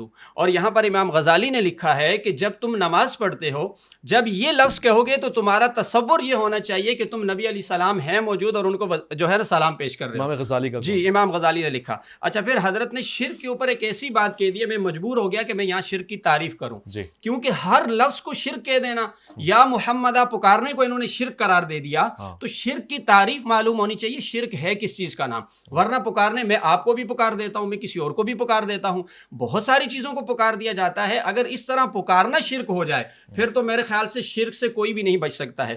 شرک کی تعریف میں پڑھ کے سنا دیتا ہوں۔ علامہ تفتزانی نے شرح عقائد کے اندر لکھا، الاشراک هو فی اثبات الشریک فی الالوہیت بمعنی وجوب الوجود کما للمجوس او بمعنی استحقاق العبادت کما لعبدۃ الاصنام۔ یعنی شرک کی تعریف دو چیزوں پر منحصر ہے، ایک اللہ کے علاوہ کسی کو واجب الوجود ماننا، واجب الوجود، جی ہاں، اور دوسرا یہ کہ اللہ کے علاوہ کسی اور کو مستحق عبادت قرار دینا۔ جو شخص بھی یہ دو کام کرے گا کہ اللہ کے علاوہ کسی کو واجب الوجود مانے یا اللہ کے علاوہ کسی کو مستحق عبادت قرار دے، تو وہ شخص یقیناً شرک کا ارتکاب کرنے والا، یہ کفر ہے۔ لیکن کسی کو پکارنا شرک ہو، اب دیکھیں نا، جو ہمارے مخالف مسلک کے ہیں، علامہ رشید احمد گنگوئی، ان سے ایک فتویٰ پوچھا گیا کہ بھائی لوگ کہتے ہیں یا شیخ عبد القادر جیلانی، لوگ یہ بھی کہتے ہیں یا رسول اللہ صلی اللہ علیہ وسلم انظر حالنا، تو کیا یہ یا لگا کر اس طریقے سے پکارنا یہ جائز ہے؟ تو انہوں نے اس کے جواب میں لکھا کہ اگر کوئی شخص یہ عقیدہ رکھے کہ وہ مستقل بذات ہیں اور وہ خود سننے والے ہیں اور وہ خود مدد کرنے والے از خود ہیں، تو یہ بالکل شرک ہوگا۔ لیکن اگر کوئی شخص اس نظریے سے پکارتا ہے کہ اللہ فرشتوں کے ذریعے یہ آواز پہنچائے، یا یہ کہ اللہ ان کو یہ طاقت دے وہ سن لیں، یا اللہ کی مدد سے وہ کوئی مدد کر لیں، تو فرمایا اس میں بالکل کوئی شرک نہیں ہے۔ تو کوئی مسئلہ نہیں۔ ڈاکٹر صاحب، یہ اختتام والے لمحات ہیں اور میں چاہتا ہوں آپ کی طرف سے کنکلوژن آ جائے، جو دلائل اور جو حقائق انہوں نے بیان فرمائے اس پہ ذرا روشنی ڈالیں۔ پہلی بات انہوں نے میرے ترجمے پہ اعتراض کیا کہ میں نے تدعون کا ترجمہ پکارنا کہا ہے۔ قرآن مجید نے دوسرے مقام پہ اپنے ترجمے کی خود وضاحت کی، ان الذین تدعون من دون اللہ عباد امثالکم فادعوہم فلیستجیبوا لکم، کہ وہ لوگ جو اللہ کے سوا جن کو یہ پکارتے ہیں، فرمایا وہ بھی تمہاری طرح بندے ہیں۔ پھر فرمایا فادعوہم فلیستجیبوا لکم، تم انہیں پکارو، اگر وہ سنتے ہیں تو پھر وہ انہیں چاہیے کہ وہ تمہیں جواب بھی دیں۔ عبادت نہیں ہے، جواب کس چیز کا ہے؟ پکار کا ہے۔ مجھے بتائیے، دعا عبادت ہے؟ دعا عبادت ہے، مخ العبادت، اور دعا پکار کو کہتے ہیں، اور الدعاء مخ العبادہ، الدعاء هو العبادہ، کہ دعا اصل عبادت ہے۔ تو یہ انہوں نے قسمیں کر کے اپنے شرک کو بچانے کے لیے. ہم نے کوئی شرک نہیں کیا. آپ کی باری ہے, میں بالکل چپ بیٹھا رہا. آپ اپنی بارے میں بولیے, میرا ٹائم خراب نہ کریں, کسی جگہ میرا ٹائم خراب نہ کریں آپ. نہیں, ایسے میرا ٹائم خراب نہ کریں. بالکل خراب کریں. آپ کا ٹائم نہیں خراب کریں. آپ آدھا گھنٹہ بولے, میں چپ کر کے بیٹھا. میں آدھا گھنٹہ نہیں بولا. اس میں 10 مقامات ایسے تھے جو میں ٹوک سکتا تھا. آپ نے پہلے بھی ایسے کہا. اب آپ کی باری. جی بسم اللہ کریں. آپ کنٹینیو رکھیں. یہ آپ کا طریقہ ہی غلط ہے. مجھے میں کہہ دوں گا میری سن لیں گے, آپ بسم اللہ کریں. تو دعا جو ہے دعا پکار ہے, اور اسی کو اللہ کے رسول نے عبادت بھی کہا ہے. یہ فرق کرنا, یہ جو نداء غیر اللہ ہے یہی عبادت ہے. نہیں, یہ عبادت دعا بھی عبادت ہے. نہیں, نداء الغیر عبادت نہیں ہے. میں کہہ رہا ہوں آپ نہ بولیں. میں اسے لے لوں, میں آپ سے لوں گا, اینڈ میں لوں گا آپ سے. جی آپ بات ایسی کر جاتے ہیں. یہ اخلاقی طور پر غلط. آپ نے سینکڑوں باتیں ایسی کی, آپ بات ایسی کر جاتے ہیں نداء الغیر. آپ کی جماعت کے بھی خلاف تھی. اچھا میں پوچھتا ہوں, نداء الغیر عبادت میں مجھے بولنے دینا, آپ کنٹینیو کریں. جی آپ کیا پوچھنا چاہ رہے ہیں؟ میں نے کہا اگر کسی کو پکاروں گا تو وہ عبادت کہلائے گی, آپ کہہ رہے ہیں. جی بالکل عبادت کہلائے. اچھا مثلا اگر میں بیٹھا ہوں, میں کسی کو کہوں کہ اے دوست آپ بیٹھے ہوئے ہیں نا اللہ کے ولی, اس کو تو ہم پہلے ڈسکس کر چکے ہیں. کسی یہ تو اور عرب کا دستور ہے کہ تخاطب کا انداز نہیں, سامنے جس کو بلا رہا ہوں وہ یہاں نہیں ہے, نہیں, تو آپ فون پہ کہہ رہے ہوں گے. فون پہ بھی نہیں ہے, ایسے کہہ رہا ہوں. ایسے کہہ رہے ہیں تو پھر آپ مشرک ہیں. پھر مشرک ہو جائے گا. یہ بڑا مسئلہ ہے. سنیے, حالانکہ میں عبادت کے لیے, اب آپ میری بات بھی سارے, میرا ٹائم سارا برباد کر دیا. مجھے 5 منٹ اور دیجیے. بالکل آپ کو. دوسری بات, انہوں نے کہا السلام علیکم ایھا النبی. جی اصل میں یہ اس وسیلے سے ریلیٹڈ نہیں تھا مسئلہ, لیکن پھر بھی چلو لے آئے. قرآن مجید میں آتا ہے قل یا ایھا الکافرون. آج امام نماز میں اس سورت کو پڑھتا ہے یا ایھا الکافرون, اور کفار کو مخاطب کرتا ہے. کیا مسجد میں اس امام کے پیچھے پہلی صف سے لے کر آخری صف تک کوئی کافر ہوتا ہے؟ نہیں. وہ مخاطب کس کو کر کے کہہ رہا ہوتا ہے یا ایھا الکافرون لا اعبد ما تعبدون؟ اس لیے کہ یہ آیت اللہ نے اسی طرح اتاری ہے. جس زمانے میں جس وقت اتاری اس وقت وہ لوگ موجود تھے, اور نبی کریم کے ذریعے ان کو مخاطب بھی کیا گیا کہ تم مجھے کہتے ہو کہ تھوڑا سا آپ نیچے آ جاؤ, اور تھوڑا سا ہم ایک دن آپ ہمارے بت خدے میں چکر لگا لو, چلو 2 دن ہم بھی مسجد میں آ جایا کریں گے. تو آپ نے فرمایا لکم دینکم ولی دین. 2 ٹوک بات, یہ لگی لپٹی ہمارے ہاں نہیں ہے. تمہارے لیے تمہارا دین, میرے لیے میرا. اب اللہ نے اب امام جو پڑھتا ہے یا ایھا الکافرون, وہ کسی کو مخاطب نہیں کر رہا, بلکہ اللہ تعالیٰ نے یہ صورت اسی طرح اتاری ہے, ہم اس کو اسی طرح پڑھنے پر مکلف ہیں. اسی طرح ہم قبرستان کی دعا پڑھتے ہیں, السلام علیکم یا اہل القبور. یہ ان کا عقیدہ ہے کہ قبر والے سنتے ہیں, ہمارا عقیدہ ہے نہیں سنتے ہیں. اللہ کے رسول نے قرآن مجید نے کہا, اللہ کے رسول کو کہا انک لا تسمع الموتى ولا تسمع ثم الدعاء اذا ولوا مدبرون. اے حبیب, آپ میتوں کو, مردوں کو نہیں سنوا سکتے, اور نہ آپ بہروں کو سنا سکتے ہیں جو کان سے سن نہیں سکتے. آپ ان کو بھی نہیں سنوا سکتے, خاص طور پر جب وہ پیٹھ دے کے کھڑے ہوں, آپ ان کو بھی نہیں سنوا سکتے. یہ اللہ نے قرآن مجید میں صراحتاً کہا. ٹھیک ہے. اب وہ دعا اللہ کے حبیب نے اسی طرح سکھلائی ہے, نماز والی دعا, نہ قبر پہ قبرستان میں جانے کی. جی جی جی اسی طرح سکھلائی السلام علیکم یا اہل القبور. ہم اس کو اسی دعا کو یہ عقیدہ رکھے بغیر کہ مردہ سنتا ہے, ہم اس کو اسی طرح پڑھنے پر, اور شرک نہیں ہوگا اس کو پڑھنے سے, نہیں ہوگا, اس لیے کہ حالانکہ یا ہے اس میں, ہمارے یہ عقیدہ ہی نہیں ہے نا. ہم جو رکھ رہے ہیں وہ تو مشرک بنیں گے, جو یہ عقیدہ نہیں رکھ رہے وہ کیوں بنیں گے؟ اچھا اس سے جہاں اتحیات میں السلام علیکم ایھا النبی کا ہے, میں آپ ان سے حضرت سے پوچھتا ہوں, لیکن اپنی اگر باری ہو تو اس میں جواب دیں کہ اللہ کے رسول جب یہ اتحیات پڑھتے تھے وہ کیا پڑھتے تھے؟ واہ سبحان اللہ, سالڈ کوسچن ہے. یعنی مسلمان تو پیچھے پڑھ رہے ہیں السلام علیکم ایھا النبی, حضور کیا پڑھ رہے ہیں؟ علینا حضور. یہ بتا دیں اگر صرف یہ جواب. یہ جس طرح انہوں نے ابھی میری لائن سے لائن ملا دوں, میں سوال چھوڑے جا رہا ہوں اپنی باری میں. اگر بہت اچھا ہوگا اگر ہاں نام میں جواب مل جائے گا. جی یہ کیا ہم نام نہیں دیں گے نا, عبادت ہی نہیں ہے. ہم کلمہ پڑھتے ہیں لا الہ الا اللہ محمد رسول اللہ. نبی علیہ السلام کیا کلمہ پڑھتے تھے؟ واہ بھائی واہ, ایک اور سوال. یہی پڑھتے تھے نا حضور, یہی پڑھتے تھے؟ نہیں, لا الہ الا اللہ اپنے بارے میں بتاتے تھے. یہ تو برابر کا میچ ہوا ہے. میں محمد رسول اللہ ہوں. جی انا محمد, اپنی طرف اشارہ نہ. نہیں میں اپنا نہیں کر رہا, نبی علیہ السلام کا بتا رہا ہوں. وہ کہتے تھے تو نا، اس میں کیا کہتے تھے تو نماز میں؟ اسی طرح جب یہ بتا رہے ہیں، اسی طریقے سے جب نبی علیہ السلام پڑھتے ہوں گے تو یقیناً نبی علیہ السلام دیکھیے، اپنے ہوں اوپر گے، جو ہے کیا شریعت میں ہوں گے والا لفظ نہیں چلتا، اچھا، ہے وہ بتاؤ، اچھا چلے جو ہے وہ بتاؤ۔ نبی علیہ السلام جب پڑھتے ہوں گے تو وہ اپنے اوپر جو ہے آپ سلام نے بھیجتے ہوں گے۔ آپ نے جو صحابہ جی کو بھی جو سکھایا، کلمہ سکھایا، اور قرآن مجید میں بھی آیا جو لا الہ الا اللہ اور کہیں محمد رسول اللہ، اس کے علاوہ جو یہ کہہ رہے ہیں کہ وہ محمد رسول اللہ کی جگہ آنا رسول اللہ کہتے تھے، یہ حدیث میں کہاں ہے؟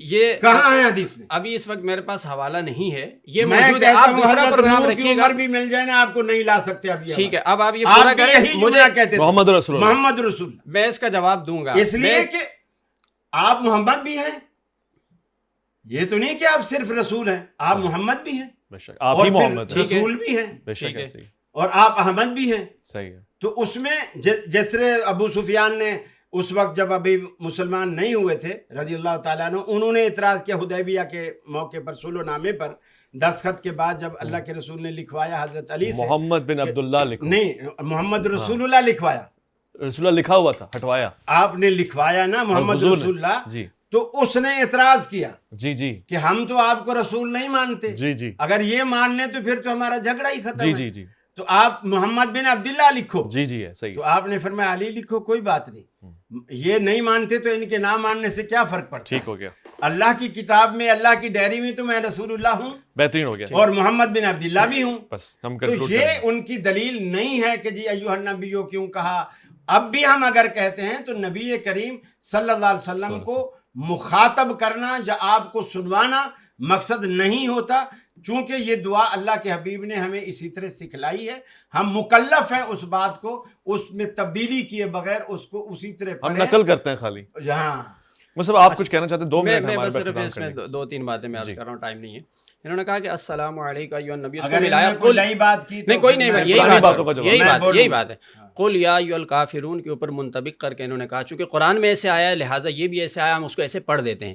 اس کا سیدھا مطلب یہ ہوا کہ یہ نبی علیہ السلام پر پھر وہ سلام نہیں بھیج رہے، تو قرآن نے تو یہ کہا ہے کہ ان اللہ و ملائکتہ یصلون علی النبی، ہم تو اس لیے پڑھتے ہیں کہ ہم نبی علیہ السلام پہ سلام بھیج رہے ہیں، ہم اس کو حکایتاً نہیں پڑھ رہے، ہم اس کو حکایتاً نہیں پڑھ رہے۔ یہ موقف میڈیا کے ذریعے ہمارا واضح ہو جانا چاہیے، کیونکہ اللہ نے خود یہ کہا ہے کہ میرے نبی پر درود و سلام بھیجو، تو ہم تو نبی علیہ السلام پہ بھیج رہے ہیں۔ اچھا دوسرا انہوں نے یہ کہا کہ قرآن کی آیت پڑھی انک لا تسمع الموتیٰ، مجھے مجبوراً کہنا پڑتا ہے چونکہ اس کا مفہوم غلط بتا دیا جاتا ہے کہ انہوں نے کہا مردے سنتے نہیں ہیں، اور اس پس منظر میں یہ آیت پڑھ دی انک لا تسمع الموتیٰ، حالانکہ وہاں مخاطب مردے ہیں ہی نہیں، اچھا وہاں مردوں کو مخاطب ہی نہیں کیا گیا، وہاں پر تو زندوں کو مردوں سے تشبیہ دی گئی ہے، کفار مکہ کو دی گئی ہے، مشرکین کو دی گئی ہے، کہا یہ زندہ ہونے کے باوجود مردوں کی طرح، اس لیے کہ یہ حق بات نہیں سنتے ہیں، یہ حق بات کو قبول نہیں کرتے۔ جہاں تک مردوں کے سننے کی بات ہے، آخری بات، جہاں تک مردوں کے سننے کی بات ہے، حضرت عمر فاروق رضی اللہ تعالیٰ عنہ کی روایت کہاں چلی گئی، جو غزوہ بدر کے اندر جب کفار مکہ کو مار کر کنویں کے اندر پھینکا گیا تھا تو نبی علیہ السلام ان سے مخاطب ہو کر کلام کر رہے تھے۔ حضرت عمر فاروق رضی اللہ تعالیٰ عنہ کا اللہ کے رسول یہ تو مردہ ہیں، فرمایا یہ تم سے زیادہ سنتے ہیں، تو یہ تو نبی علیہ السلام کا فرمان ہے، کیا ہم اس کو بھی رد کر دیں اپنے موقف کی تائید میں کہ ہم نہیں مانتے؟ زیادہ سنتے ہیں، یہ تم سے زیادہ سنتے ہیں۔ تو قرآن کی جو آیات مردوں کے حوالے سے پیش کی جاتی ہیں وہ مشرکین مکہ کے لیے وہ زندہ ہیں، لیکن چونکہ وہ ہدایت نہیں مانتے، ہدایت کی بات نہیں سنتے، اس لیے ان کو مردوں سے تشبیہ دی گئی۔ لو آپ اپنے دام میں سیاد آ گیا۔ اب انہوں نے کہا کہ وہ زندوں کو مردے سے تشبیہ دے کر کے کہا گیا کہ یہ اسی طرح نہیں سنتے، تو جب مردوں سے تشبیہ دی گئی کہ یہ زندے اسی طرح نہیں سن رہے، یعنی جس طرح مردے نہیں سنتے، تو انہوں نے بھی وہی زندہ ہو کر وہی کام کر دیا۔ سننے سے مراد اب عمل نہیں دیکھیں، کرتے۔ اچھا وہ روایت یار یہ پھر بولنا آپ شروع کر کنٹینیو رکھیں نا، یہ میری بات کو خراب کرتے ہیں۔ جی جی اب ان کی اپنی بات سے اپنی بات کا رد ہو رہا، میری بات کا تو رد کر دیا انہوں نے، لیکن جو خود بات کی گھما پھرا کے بات وہی کی کہ جی زندوں کو کہا گیا کہ تم نہیں سنتے ہو جس طرح مردے نہیں سنتے ہیں، جی جس طرح مردے، تو اس کا مطلب ہے جس سے ساتھ تشبیہ دی گئی ہے، تو اگر وہ مردے سنتے ہیں تو تشبیہ تو غلط ہے۔ صحیح۔ اور جو حدیث کا حوالہ، ایک منٹ، اگر مردے سنتے ہیں تو پھر تشبیہ غلط ہے، جبکہ اللہ نے تشبیہ غلط نہیں دی ہے، بے شک نہیں دی۔ اس کا مطلب مردے نہیں سنتے جس طرح وہ نہیں سن رہے تھے۔ اور دوسرا اعتراض ان کا کیا؟ حدیث میں آیا ہے کہ مردے سنتے ہیں، یہ کہاں ہے حدیث؟ ایک منٹ میں بتا رہا ہوں، حوالہ دے رہا ہوں، کچھ نہیں کہہ رہا. نہیں تو میں یاد آ گئی نا مجھے بات، یاد آ گئی حدیث، بات تو میں سنے بیٹھا ہوں آپ سے. جی. اس کے بعد حضرت عائشہ سے پوچھا گیا، جب حضرت عمر والی بات آئی نہیں تو حضرت عمر کو اللہ کے رسول نے فرمایا تم سے بھی زیادہ سن رہے ہیں، تم سے بھی زیادہ سن رہے ہیں. اور ایک روایت میں یوں آتا ہے تم ان سے زیادہ نہیں سن رہے. یعنی مردے سن رہے ہیں. ایک منٹ مردے نہیں سن رہے. پھر حضرت عائشہ نے پھر آگے اس کی وضاحت کی. اب مردہ زندے سے بھی زیادہ سن رہا ہے، زندے سے بھی مردہ زیادہ سن رہا ہے. اس کو نبی کے اعجاز کے سوا اور کیا نام دیں گے؟ ایک حضرت عائشہ سے، یعنی یہ نبی مکرم کا اعجاز ہے. جو حضرت عمر نے ٹوکا کہ آپ مردوں سے باتیں کرتے ہیں، حضرت عمر نے کیوں ٹوکا؟ یعنی کہ مردے سنتے ہیں نا. پھر سنیں حضرت نبی کی بات سنتے ہیں آپ کے؟ صرف وہ مردے جو کلیب بدر میں تھے اس وقت اللہ کے رسول کے وہ جملے، نہیں یہ بات ایک منٹ، اللہ کے رسول کے وہ، حضرت عائشہ نے وضاحت کی نا. حضرت عائشہ نے کہا انہم لیسمعون الآن، یہ حدیث کے بخاری شریف کے الفاظ ہیں، انہم لیسمعون الآن، یہ اب اس وقت یہ لوگ سن رہے ہیں. یہ الفاظ کس کے ہیں؟ بخاری کے الفاظ. حضرت عائشہ صدیقہ کے اپنے یا نبی علیہ السلام کے ہیں؟ نہیں یہ بات وضاحت کی نا حضرت عائشہ نے. تو آپ یہاں اپنے مطلب میں ان کی بات مان رہے ہیں. جب میں کسی صحابی کا میں حوالہ دیتا ہوں کہ وہ نبی کے دین کی صحیح تشریح کر رہے ہیں، وہاں آپ بولتے ہیں وہ صحیح. میں یہ کہہ رہا ہوں کہ صحابہ کے سامنے وہ سب کو یہ بتا رہی ہے، اور حضرت عمر بھی اس کو یہ سن رہے ہیں. جب مردہ زندے سے بھی زیادہ سن رہا ہے اسے نبی کے اعجاز کے سوا اور آپ کیا نام دیں گے؟ میں سمجھ رہا ہوں ایک بات میری ناقص عقل میں نہیں آ رہی کہ قرآن کی آیت جو آپ نے پیش کی تشبیہ والی، سوال اگر پورا ہو جائے نا کہ تشبیہ والی. ایک بات اگر مردے سنتے ہیں تو یقیناً وہ جواب بھی دیتے ہوں گے. نہیں وہ ضروری نہیں ہے، بعض اوقات آپ میرے فون کا جواب نہیں دیتے. کیوں نہیں اٹھاتے؟ دیکھیے اگر ان کا یہ بھی عقیدہ ہے سلام کرو تو وہ جواب بھی دیتے ہیں. اب اگر میں زندہ ہوں اور وہ مرا ہوا ہے قبر کے اندر، جو ہے زندے کی بات مرا ہوا قبر کے اندر سن رہا ہے، لیکن وہ جب وعلیکم السلام کہتا ہے میں زندہ ہوں، میں اس کی بات کو نہیں سنتا ہوں. یہ کیسا عجیب فلسفہ ہے. سلام بھی نہیں کرنا چاہیے کہ مردہ زندے کی بات کو سن رہا ہے اور زندہ مردے کی بات کو نہیں سن رہا. سلام بھی نہیں کرنا. سید عطا اللہ شاہ بخاری سے غلط بات ہے کہ ہم قبرستان جائیں کوئی سن ہی نہیں رہا، ہم اس کو سلام کر رہے ہیں، سلام ہم دعا دے رہے ہیں بس. اور دعا کے لیے یہ ضروری نہیں ہوتا کہ جس کے لیے آپ نے دعا کی ہے وہ سنے. دعا کے لیے یہ ضروری ہوتا ہے جس سے آپ نے دعا کی ہے وہ سنے، اور وہ سن رہا ہے. سلام کا لیکن جواب واجب ہوتا ہے نا، سلام کا جواب ہم نے سلام سنانے کے لیے کیا ہی نہیں ہے. نہیں ویسے میں پوچھ رہا ہوں سنانے کے لیے کہ وہ زندوں کو آپ سلام کریں گے تو وجوب بھی زندوں پر آئے گا، میت پر کسی حکم کا اطلاق نہیں ہوتا. اب آپ کی اجازت تو میں ایک چھوٹا سوال پوچھوں جو میری ناقص عقل میں نہیں آ رہا کہ قرآن کی آیت وہاں پہ کہہ رہی تھی کہ یہ زندہ ہے، یہ مردوں کی مانند ہے، مثال یہ سنتے نہیں ہیں. وہاں آپ نے بتایا کہ جو علاقہ ہے وہاں پہ حضور سید والا کے اعجاز سے مردے سن رہے ہیں، تو کیا اس آیت کی نفی نہیں ہو رہی؟ نفی اس لیے نہیں ہو رہی کہ اعجاز ہر وقت کلی طور پر ہمیشہ نہیں ہوتا. وہ ایک وقت ہوتا ہے، ایک لمحہ ہوتا ہے، اللہ کوئی چیز دکھا دیتا ہے. اس لمحے میں بھی آیت کی تو نفی ہو جائے گی نا. چاند کتنی دفعہ 2 ٹکڑے ہوا؟ ایک دفعہ. مگر کوئی آیت تو نہیں تھی کہ چاند کبھی نہ کوئی دیکھے یا نہ دیکھے، لیکن اللہ آیت تو کہہ رہی ہے شکل قمر ہوا ہے، دکھا دیا. آیت تو اس کی نفی نہیں کر رہی نا.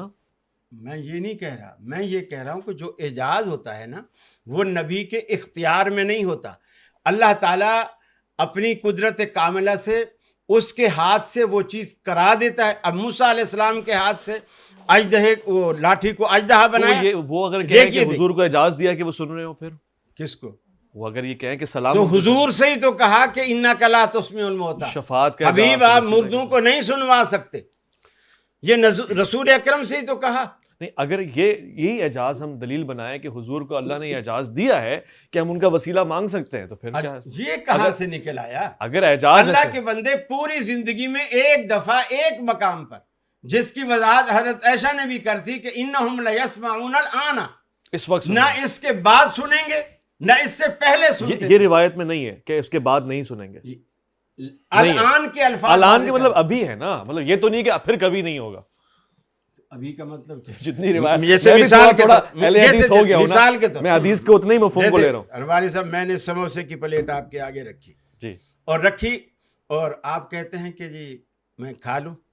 میں کہتا ہوں جی ابھی کھا سکتے ہیں. میں کہوں ابھی نہیں کھاؤں گا، مطلب تھوڑی کبھی نہیں کھاؤں گا. نہیں میں کہتا ہوں ابھی کھا سکتے ہیں آپ. ٹھیک، اس کا کیا مطلب ہے؟ کل پرسوں جب بھی آپ آئیں گے سموسے کھاتے رہیں گے؟ آپ کی شفقت پہ نظر رہی. میں جب یہ کہوں گا کہ ابھی کھا سکتے ہیں، مطلب ابھی لمیٹڈ ہے، بس ابھی یہ چیز ایک محدود ہوگی. تو انہوں نے کہا کہ انہم لیسمعون الآن، اس وقت یہ لوگ سن رہے ہیں. یعنی یہ معمول نہیں، اس سے پہلے بھی نہیں تھا، اس کے بعد بھی نہیں ہے. الآن نے آ کر اس کی حد بندی کر دی. بس آخر میں جو ابھی قاری صاحب نے سماع موتا کے اوپر جو ہے نا بہت ساری جتنی دلیلیں دی ہیں وہ آپ سب نے سن لی ہیں، اور آپ نے دیکھ لیا ہے کہ اس میں کوئی بھی اتھینٹک بات نہیں ہے. ساری جو بھی بات انہوں نے اس کے جو بھی انہوں نے اس کے مطلب تعویل کرنے کی کوشش کی ہے، جو انہوں نے تعویل اتھینٹک چیز جو اس میں کا قول ہے، نہیں تعویل کرنے کی جو انہوں نے کوشش کی ہے. بس بہت شکریہ ہو گیا. میں ایک سوال پوچھنا چاہتا ہوں دونوں علماء سے، ایک منٹ میرے پاس اضافی اس سوال کے لیے، کیونکہ اب ربیع اول شروع ہو گیا ہے. قاری صاحب، ربیع اول میں اہتمام کیا جا سکتا ہے جشن ولادت منانے پر، اعتراض بنیادی طور پہ ہوں گے تو کیا ہوں گے اور نہیں ہوں گے تو کیا ہوں گے؟ کیونکہ یہ وسیلے سے بھی جڑا ہوا ہے، بعض اوقات میلاد کا وسیلے سے تو خیر نہیں جڑا ہوا. اگر عنایت فرما دیں کہ وضاحت ہو جائے، 1 منٹ کا ایک کلپ چلا جائے گا کہ جشن ولادت پہ اعتراض. اسلام کے مزاج میں کسی بھی شخص کی پیدائش کا دن منانا، وفات کا دن منانا، برسی منانا، تیجا منانا، 7واں منانا، 40واں منانا، اسلام کے مزاج میں یہ چیز نہیں ہے. ٹھیک ہو گیا، واضح ہو گیا. بس آپ بھی اس پہ بیان فرما دیں کہ ہم کیا چیز نظر رکھیں، پیش نظر رکھیں میلاد النبی میں. کیا یہ کوئی اصحاب سے چیز ملتی ہے ہمیں؟ ہمارے پاس کیا اصل میں دیکھیں میلاد النبی جو ہم مناتے ہیں اس کا جو بیسک مطلب ہے وہ یہ ہے، ایک تو یہ مستحب ہے، یہ بات یاد رکھیے گا، اس کو ہم کوئی فرض واجب کے درجے میں نہیں رکھتے ہیں. اس دن حلوہ مل اور جاتا ہے، اور دوسرے نمبر پر یہ نہیں، اب آپ سنیں آپ، اور دوسرے نمبر پر یہ کہ ہم پروردگار عالم کی عظیم نعمت کا شکر بجا لانے کے لیے کرتے ہیں. جی، ہم اس کا شکر بجا لانے کے لیے. اور اگر آپ بات کریں کہ اس کے اوپر کیا آپ کے پاس کوئی دلیل موجود ہے کہ کیا اس انداز سے کسی نعمت کے اوپر شکر کیا جا سکتا ہے؟ کیونکہ ہمارا مقصد یہ ہوتا ہے کہ اس میں ایصال ثواب کیا جائے، قرآن پڑھا جائے، نعت شریف پڑھی جائے، بیان ہو، اور پھر اس کو ایصال ثواب کر دیا جائے. نبی علیہ السلام خود ہر پیر کے دن روزہ رکھا کرتے تھے، یہ حدیث پاک کے اندر صحیح حدیث موجود ہے.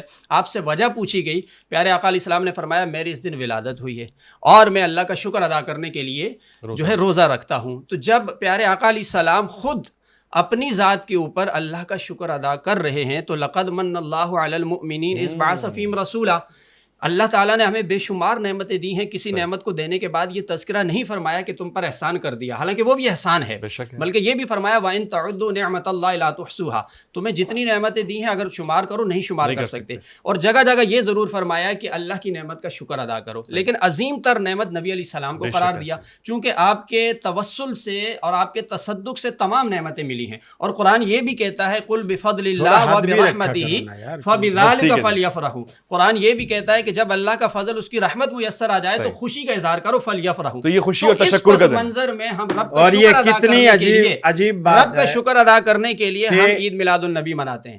حدیث پیش کی رسول اللہ صلی اللہ علیہ وسلم کے روزہ رکھنے کی، جی، کہ آپ نے فرمایا میں پیر کا روزہ اس لیے رکھتا ہوں کہ انما ولدت فی، میں اس دن میں پیدا ہوا ہوں. جی، اب اللہ کے نبی کا طریقہ جب آپ لوگوں کو معلوم ہے جی کہ اللہ کے حبیب اپنے ولادت والے دن کو سیلیبریٹ کس طرح کر رہے ہیں، روزہ رکھ آپ کو معلوم ہے، جی ہاں، اور آپ دیگیں حلوے کی بریانی کی پکا کر پیٹ بھر رہے ہیں. نہیں، اللہ کا حبیب روزہ رکھے، ہم بھی روزہ رکھتے ہیں. آپ کو کیا پتا، آپ کو کیا پتا ہم روزہ رکھتے ہیں؟ ہم سارا دن روزے سے ہوتے ہیں، تو روزے سے اور مغرب پہ ٹائم دے کے پکا کر دعا کرتے ہیں. پھر اتنی دیر بولتے رہے، میں نہیں بولا. جی جی، اب میں آخری 1 منٹ آپ سے مانگا، اس میں بھی آپ الزام لگا رہے ہیں نا کہ ہم روزہ نہیں رکھتے. آپ الزام لگاؤں گا آخری کار میں میری، میں جو مرضی. جی قاری صاحب، جی جی جی قاری صاحب، آپ وہ کہہ رہے ہیں افطار کرتے ہیں تو اس میں حلوے دیگیں بن جاتی ہیں. یہ مزاج ہے مفتی نوید والا. اچھا چلیں، ہر بندے کو بسم اللہ، بالکل وہ مزاج بسم اللہ مفتی نوید. حالانکہ حنیف قریشی صاحب کے ساتھ بھی ہماری اچھی وہ ہوتی ہے، لیکن اس طرح وہ بھی نہیں کرتے کہ دوسرے کی